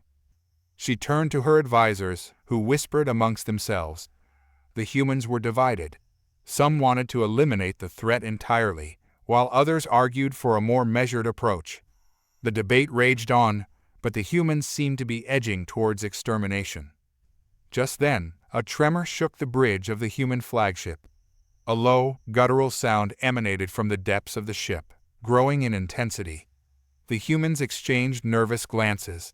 What was it? Suddenly, the lights flickered and died, plunging the bridge into darkness. The tremor intensified, turning into a deafening roar. Then, with a final, ear-splitting crack, the ship began to split apart. The alien leader, his eyes wide with shock, watched as the humans scrambled, their faces twisted in fear. He had come to plead for mercy, but the humans had been granted mercy before he could ask for it. The ship, a testament to human ingenuity and power, was being ripped apart by a force far greater than any they had faced. The alien leader, unable to control his own fear, began to laugh. A high, chilling laugh that echoed through the dying ship. He watched, with a strange mixture of amusement and relief, as the humans met their end, not at the hands of his people, but at the hands of something far more powerful. They had conquered the galaxy, only to be devoured by it. The universe, it seemed, was a cruel and fickle mistress. The battle raged on, a chaotic symphony of laser fire and desperate screams. The once impregnable fortress of the alien invaders, the Krawl, was crumbling under the relentless assault of the human forces.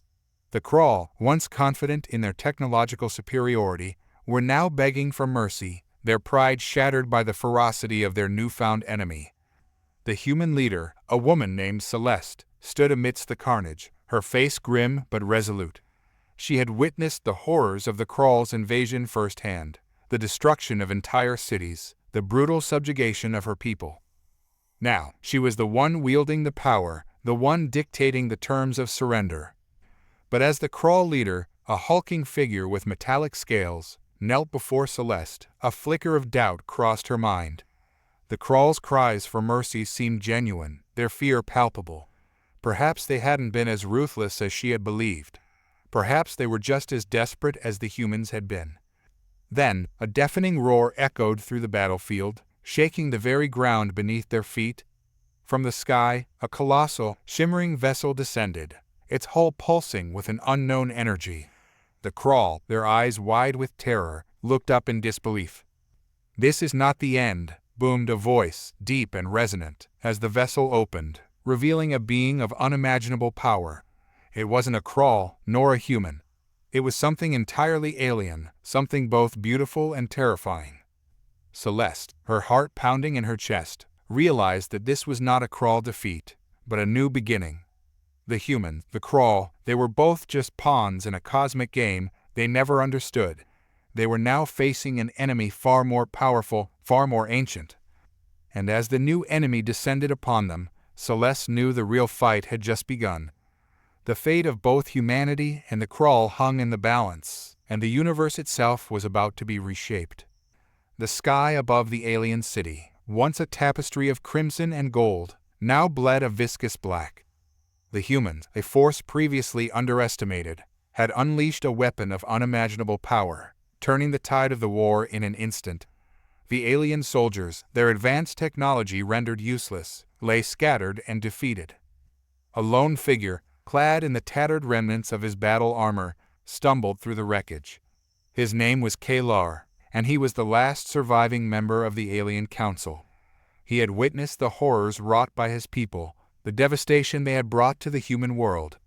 Shame and regret gnawed at him, a bitter counterpoint to the rage that burned within. He knew, with a sickening certainty, that the humans would show no mercy. They had been fighting for their survival, for their world, and now they were winning. He had heard whispers of their leader, a woman known only as the Architect, a brilliant strategist with an iron will. He had seen the chilling efficiency of her tactics, the cold ruthlessness with which she had turned the tide of the war. His eyes, filled with a desperate hope, scanned the horizon. The human soldiers were closing in, their faces grim and determined. He raised his hands, a gesture of surrender, a desperate plea for mercy. Suddenly, the ground beneath him trembled. A low, guttural roar echoed through the air, sending a shiver down his spine. A colossal, reptilian creature, its skin the color of obsidian, emerged from the smoking ruins of the city. Its eyes, gleaming with malevolent intelligence, fixed on Kalar. The alien councilman knew this creature a being known as the Shadow Lord, long believed to be a mere legend. A voice, cold and ancient, echoed through the ravaged city. "You have failed, Kalar. You have brought ruin upon your people. Now, I will cleanse this world of your corruption." Kalar stared, his mind reeling. The Shadow Lord, a creature of unimaginable power, a being who had once pledged to stand by his side, was now their enemy. The humans had not won the war. They had simply exchanged one enemy for another, a foe far more terrifying than anything they had faced before. And as the Shadow Lord moved toward the terrified humans, Kalar knew, with a chilling certainty, that the true war had only just begun. The battle had reached a stalemate. The humans, once seen as primitive by the Galactic Council, had proven themselves a force to be reckoned with. Their technology, while crude in comparison to the advanced weaponry of the Council, was surprisingly effective. They had adapted their tactics, utilizing guerrilla warfare and unconventional strategies, forcing the invaders to retreat. The leader of the alien fleet, a towering insectoid creature known as the Kaithrak, was furious. He had never encountered such tenacity, such unwavering determination. He had underestimated them, seeing them as nothing more than a minor obstacle. He had been wrong. Now, his forces were dwindling, his ships damaged, and the humans were closing in. He knew he had to make a choice. He could continue fighting and risk complete annihilation, or he could surrender. His advisors urged him to stand his ground, to fight to the death. But Kaithrak saw the fear in their eyes, the doubt in their voices. He knew they were no longer certain of victory. He chose to surrender. The news spread like wildfire. The human leaders, hardened by war, were skeptical. They had heard tales of the Kaithrak's cruelty, their ruthless disregard for life. How could they be trusted? But then, an unexpected message arrived. It was not from the Kaithrak, but from a small, unknown alien race known as the Eskari. They had been watching the conflict, and they had a message for the humans. "We have witnessed your courage, your strength," the message read. "We have also witnessed the Kaithrak's treachery. They are not the only ones who pose a threat to the galaxy. We have been enslaved by them for centuries. We beg you, do not let them win. Help us fight for our freedom." The human leaders were stunned. They had believed they were alone in this fight, but now they knew they were not. The Eskari were a powerful ally, a force that could turn the tide of the war. And so, the humans, with their newfound allies, joined forces to finally defeat the Kaithrak. But the story didn't end there. The Eskari, having tasted freedom, revealed their own hidden agenda. They had been using the Kaithrak as a distraction, while they secretly amassed their own powerful army. They had planned to use the war to seize control of the galaxy. The humans, once allies, found themselves facing a new enemy, a far more cunning and dangerous one than they ever imagined. The battle for the galaxy had just begun. The alien fleet, once a formidable force, was now a broken mess. They had been caught completely off guard by the arrival of Earth's forces, a surprise that had thrown their meticulously planned invasion into chaos. What was once a sure victory was now a desperate fight for survival. The Supreme Commander, a towering figure with skin the color of polished obsidian, his eyes burning with rage and fear, activated the Universal Translator. "We yield," he rasped, his voice a guttural whisper. "Spare our lives, and we will leave your solar system, never to return." The human admiral, a stern woman with a face etched by years of service and a heart hardened by war, simply stared back at him. The silence stretched, filled only by the hum of the approaching human ships and the faint crackling of static from the translator. Her gaze, cold and unwavering, seemed to pierce the alien commander's very soul. Then she spoke. "There are no guarantees," her voice echoed through the void. "But if you surrender peacefully, we will consider your request." Just as the alien fleet prepared to comply, a new tremor rippled through the space around them. The human ships, their engines straining to keep pace with the fleeing alien fleet, suddenly began to shudder, their lights flickering erratically. On the bridge of the lead ship, the human admiral's face contorted in confusion as her tactical officer reported the situation. "Sensors show a massive energy surge, ma'am. It's coming from the other side of the galaxy." The admiral's eyes widened in disbelief. No ship, no matter how advanced, could travel that distance in such a short time. And what was even more terrifying was the signature of the energy surge. It was the same signature as the alien invasion force, only on a scale that dwarfed their own fleet. Before she could formulate a response, a new, even more terrifying message crackled through the comms. It was not in the alien language, but in a language so ancient that it predated even the first humans, a language of the stars themselves. The message was simple, but its implications were profound. "You have been warned. The protectors of the universe do not tolerate aggression against their wards. The human admiral's heart sank. It was a message not for them, but for the aliens. Their invasion, it seemed, had been not just against humanity, but against a power so vast, so ancient, that they had been foolish to even consider it. The aliens, caught between the human fleet and the terrifying power that had just declared its presence, turned towards their own home planet, their ships fleeing in panicked silence. The human admiral watched, a profound sense of dread washing over her. They had been saved, but at a terrible cost. They had been granted a reprieve, but at the price of a new, even greater threat looming on the horizon. The universe was vast, and they were no longer alone in it. They had been spared, but only because they had been found wanting, and that realization, as the alien fleet disappeared into the vast darkness of space, was far more terrifying than any alien invasion they could have imagined. The alien ships, once a relentless tide of destruction, now scattered like startled birds, their metallic bodies riddled with the scars of human ingenuity. The air hummed with the fading echoes of explosions, and the once vibrant planet, now a tapestry of scorched landscapes and shattered structures, lay silent under the accusing gaze of a dying star. A single human vessel, the Vanguard, stood triumphant, its sleek lines etched with the grim tales of its journey. Captain Lyra, her face weary but resolute, stood at the helm, her gaze fixed on the retreating alien fleet. The war, a harrowing symphony of fire and steel, had finally reached its crescendo. Victory, however, tasted bittersweet.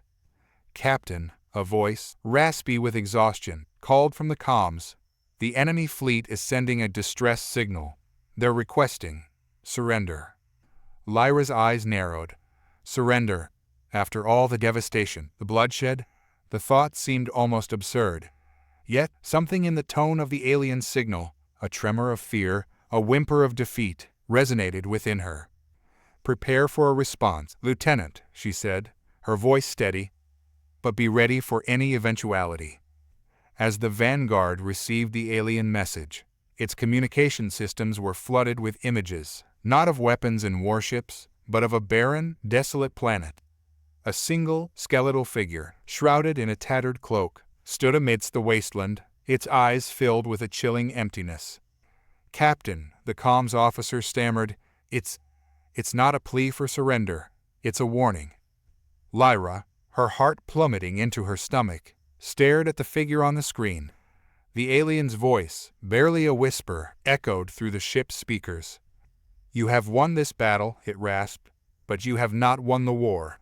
The true enemy is not us, but the darkness that consumes all. We are merely its pawns. You have unleashed a force that cannot be contained." The alien figure, its gaunt frame trembling, pointed to the screen, its single finger elongated, almost unnatural. A pulsating, ink-eye black cloud, swirling with an otherworldly energy, had begun to engulf the planet, slowly encroaching upon the receding alien fleet. "This," the alien rasped, "is what you have awakened." As the blackness spread, a chilling silence fell over the bridge of the Vanguard. Lyra, her face now etched with horror, understood. The war had ended, not with their victory, but with the emergence of a nightmare far greater than they could have imagined. The humans had not won. They had simply opened the door to something far more terrifying. The silence was deafening. The last of the alien ships had fallen, their weapons silenced, their once proud hulls riddled with holes.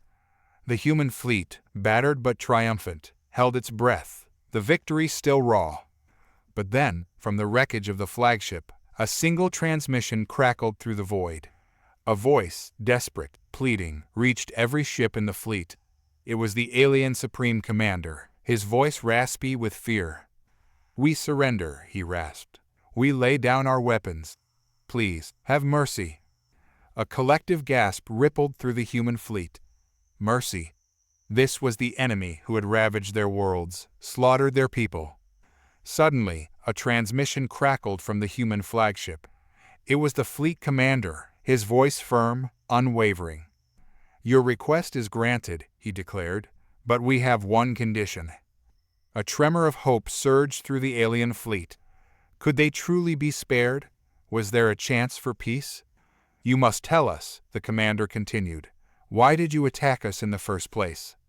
The silence stretched, filled with anticipation. The Supreme Commander hesitated, his voice trembling. It was a misunderstanding, he began, his voice laced with shame. We saw your weapons, your technology, and we feared you were a threat. But before he could finish, another transmission pierced the air. This one came from a seemingly insignificant human transport ship, the sound of static crackling around a young soldier's voice. A misunderstanding? That's a laugh, he scoffed. We were watching your signals, your communications. We knew exactly what you were planning. A collective gasp filled the alien fleet. A misunderstanding. It wasn't true. You were preparing to invade, the soldier continued, his voice rising with righteous fury. You were planning to take our worlds, our resources, our lives. The alien Supreme Commander's voice cracked, his defiance crumbling. His eyes, through the camera of his ship, met the gaze of the human soldier, an icy mixture of fear and shame filling his being. But we never intended to attack, he stammered. Our scouts, they misinterpreted your intentions. They thought you were the aggressors. The young soldier let out a laugh, a harsh, bitter sound. Misinterpreted, so you admit you were prepared to attack, without even knowing what you were attacking for. A single, silent tear rolled down the alien Supreme Commander's cheek. A tremor ran through his entire body as he spoke, his voice barely a whisper. We are a dying race, he said, his voice filled with a profound sadness. Our homeworld is dying, our people are dying. Our scouts were desperate. They were looking for a new home, a new life. The silence returned, heavy and suffocating. The human soldier was speechless, his face contorted in a mixture of anger and shock. A wave of pity washed over the human fleet. This wasn't a malicious race bent on conquest. They were a desperate people, fighting for their survival, misguided by fear and desperation. The fleet commander, his voice softened with understanding, finally spoke. Your surrender is accepted, he declared. We will allow you to live. The alien fleet erupted in cheers. It wasn't a victory, not really, but it was a chance to live, to rebuild. As the alien fleet began to leave, a single, final transmission came from the young soldier. Don't forget this, he said, his voice now calm and steady. We are a peaceful people, but we will not hesitate to defend our right to exist. We are not your saviors, but we are not your enemies either. The human fleet watched the alien ships disappear into the vastness of space. The war was over, but the scars of conflict lingered, a reminder of the danger of misunderstanding, of the fragility of peace. But there was a flicker of hope, a sense of reconciliation. The human race had found their place among the stars, not as conquerors, but as guardians, a beacon of hope in the vast darkness of space. Except, in the shadow of a dying star, far beyond the reach of human sensors, a single alien scout ship watched, a sinister smile playing on the lips of the creature within. It was a smile of pure, unadulterated malice. They are naive, the creature whispered, its voice a hiss of pure venom. They believe they have won, but they have no idea what is coming. The alien mothership, a hulking obsidian leviathan, pulsed with fear as the human fleet closed in. Their initial arrogance, the belief that their superior technology would grant them victory, had crumbled like dust before a hurricane. Their weaponry, once a symbol of power, now felt like pathetic toys against the might of human ingenuity. The humans, driven by the loss of their comrades and a burning desire for justice, were relentless. Their ships, sleek and agile, danced around the larger alien craft, their weapons a symphony of destruction. The alien commander, his skin shimmering with fear, knew they were on the verge of defeat. In a last desperate act, he activated the beacon. A blinding flash of light erupted from the ship, its signal piercing through the chaos of battle and reaching the distant planet where they had originally begun their conquest. A message, encoded in a universal language understood by all sentient beings, was broadcasted across the galaxy. We surrender. The human fleet, stunned by the sudden shift in events, held their fire. The message, filled with genuine remorse and a promise of future cooperation, was enough to convince them. They had fought for justice, for the protection of their world, and they had won. But the humans were not vengeful. They understood that fear and desperation had driven the alien invaders, and they were willing to offer a chance for redemption. The alien commander, humbled and broken, agreed to a peace treaty. Their empire, once a symbol of terror, would be dismantled. Their weapons, rendered inert, would be used for the betterment of their own people. The humans, however, demanded one thing: they would share their knowledge of peaceful coexistence. They would teach the aliens about the value of life, the beauty of diversity, and the importance of cooperation. This exchange of knowledge would be the cornerstone of their new alliance, a testament to the human belief that even in the face of overwhelming adversity, hope could bloom. Back on Earth, the news of the victory sent shockwaves through the world. The human race, once on the brink of annihilation, had proven their resilience, their courage, and their capacity for compassion. But above all, the war had taught them a valuable lesson. Unity was not just a word. It was the key to their survival and the future they were building together. As the alien mothership, now devoid of its menacing aura, docked with a human station, a new era began. An era where the humans, the protectors of their planet, stood as a beacon of hope for a galaxy weary of conflict, reminding everyone that even in the darkest of times, peace was always possible. The silence following the final blast of the human weapon was deafening. The aliens, once proud and arrogant, now cowered, their technology rendered useless. They had underestimated the humans, believing them to be easily manipulated, a species ripe for conquest.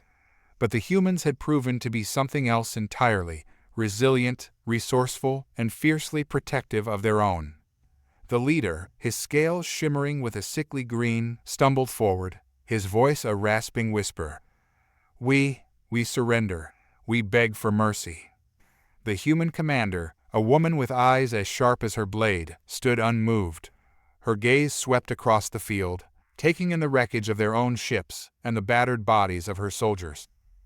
"Mercy," she said, her voice cold, "is a luxury we cannot afford. We fight not to conquer, but to defend.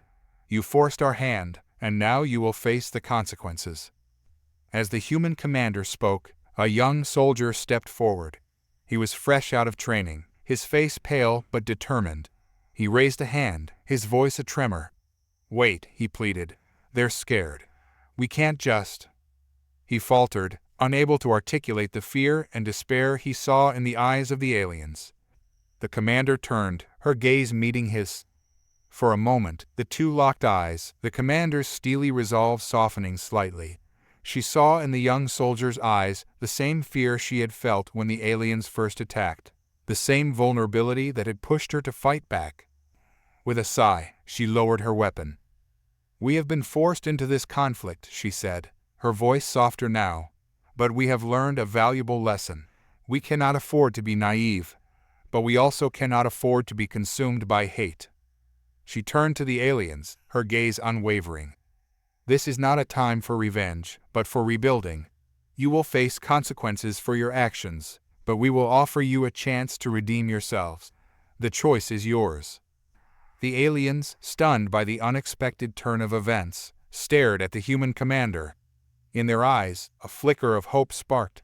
They had been expecting death, but instead, they were offered a chance. And so, the war ended. The humans, bruised but not broken, emerged from the conflict with a renewed understanding of their place in the universe. They learned that strength lies not only in might, but also in compassion and the courage to forgive. And the aliens, humbled and chastened, finally learned the true meaning of fear, not as a tool of aggression, but as a catalyst for change.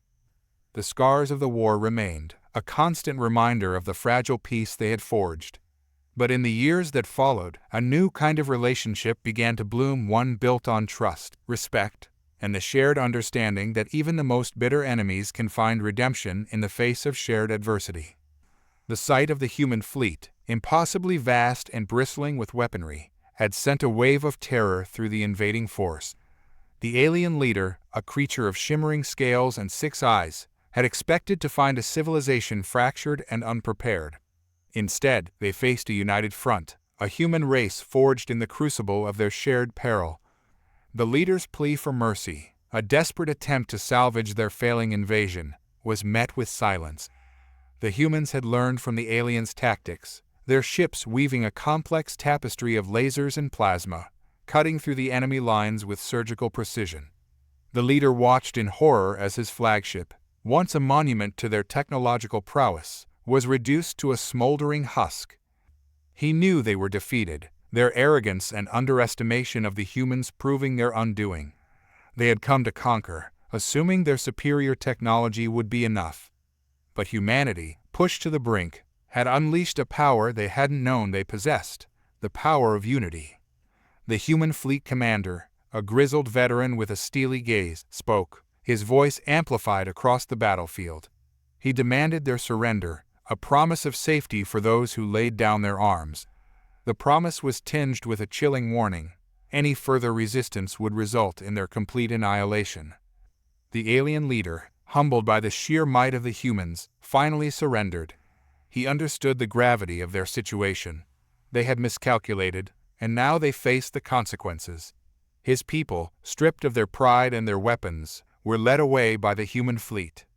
The war was over. A grim victory for the humans, achieved at a heavy cost.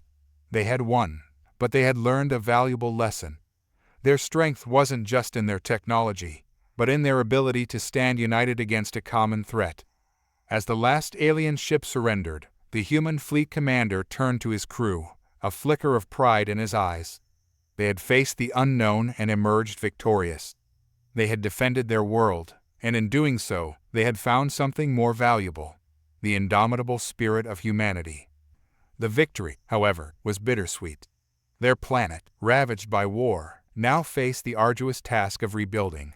They had won, but they were left with the daunting task of picking up the pieces, and as they began the long process of healing, they knew they would never forget the day the aliens learned to fear the power of a united human race. The day they begged for mercy. The Earth, once a target, had become a fortress. The human race, united by the shared threat, had turned the tide. The alien vessels, once intimidating, were now battered and dwindling in number. The alien leader, a hulking figure with eyes that glowed in eerie purple, watched in disbelief as his once mighty fleet was systematically dismantled. His voice, a guttural rasp, echoed through the flagship's bridge. "Surrender. We surrender." The human commander, a woman with steely eyes and a calm demeanor, responded, "This is not a surrender, but an agreement. You will leave our galaxy and never return." The alien leader, consumed by shame and fear, pleaded, "We have learned the folly of our ways. We offer ourselves to you, to serve, to be your slaves, to learn from you." The human commander paused, considering his words. The humans had suffered greatly, their losses were immense.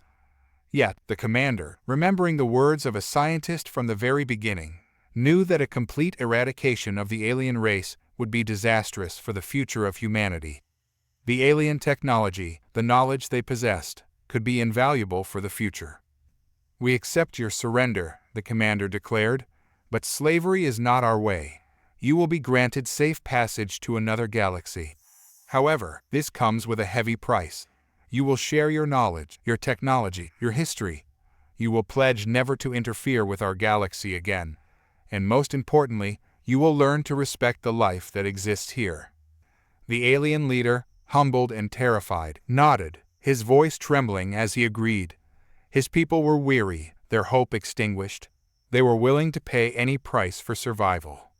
The human fleet, once a bastion of defense, now became a bridge to a new beginning. They provided the aliens with the necessary technology and guidance to journey to another galaxy, a galaxy filled with unknown possibilities, unknown dangers. Years later, a message crackled through the cosmos, a message from the alien race, a message of gratitude. They had established a new home, a new society, a society built on peace and respect. The memory of their past aggression was a constant reminder, a reminder of the fragility of life and the importance of understanding. The human race, forever changed by the alien invasion, had learned a valuable lesson. True strength lies not in aggression, but in compassion and understanding. They had learned to embrace the unknown, to bridge the gap between different worlds, and to find peace in a universe filled with wonder and possibility. And so, the war ended, not with a final battle, but with a shared journey, a journey towards a future where understanding, not destruction, was the driving force. The aliens had begged for mercy, and the humans, with their newfound wisdom, had shown them the path to redemption. It was a victory for both, a victory for peace, a victory for the future.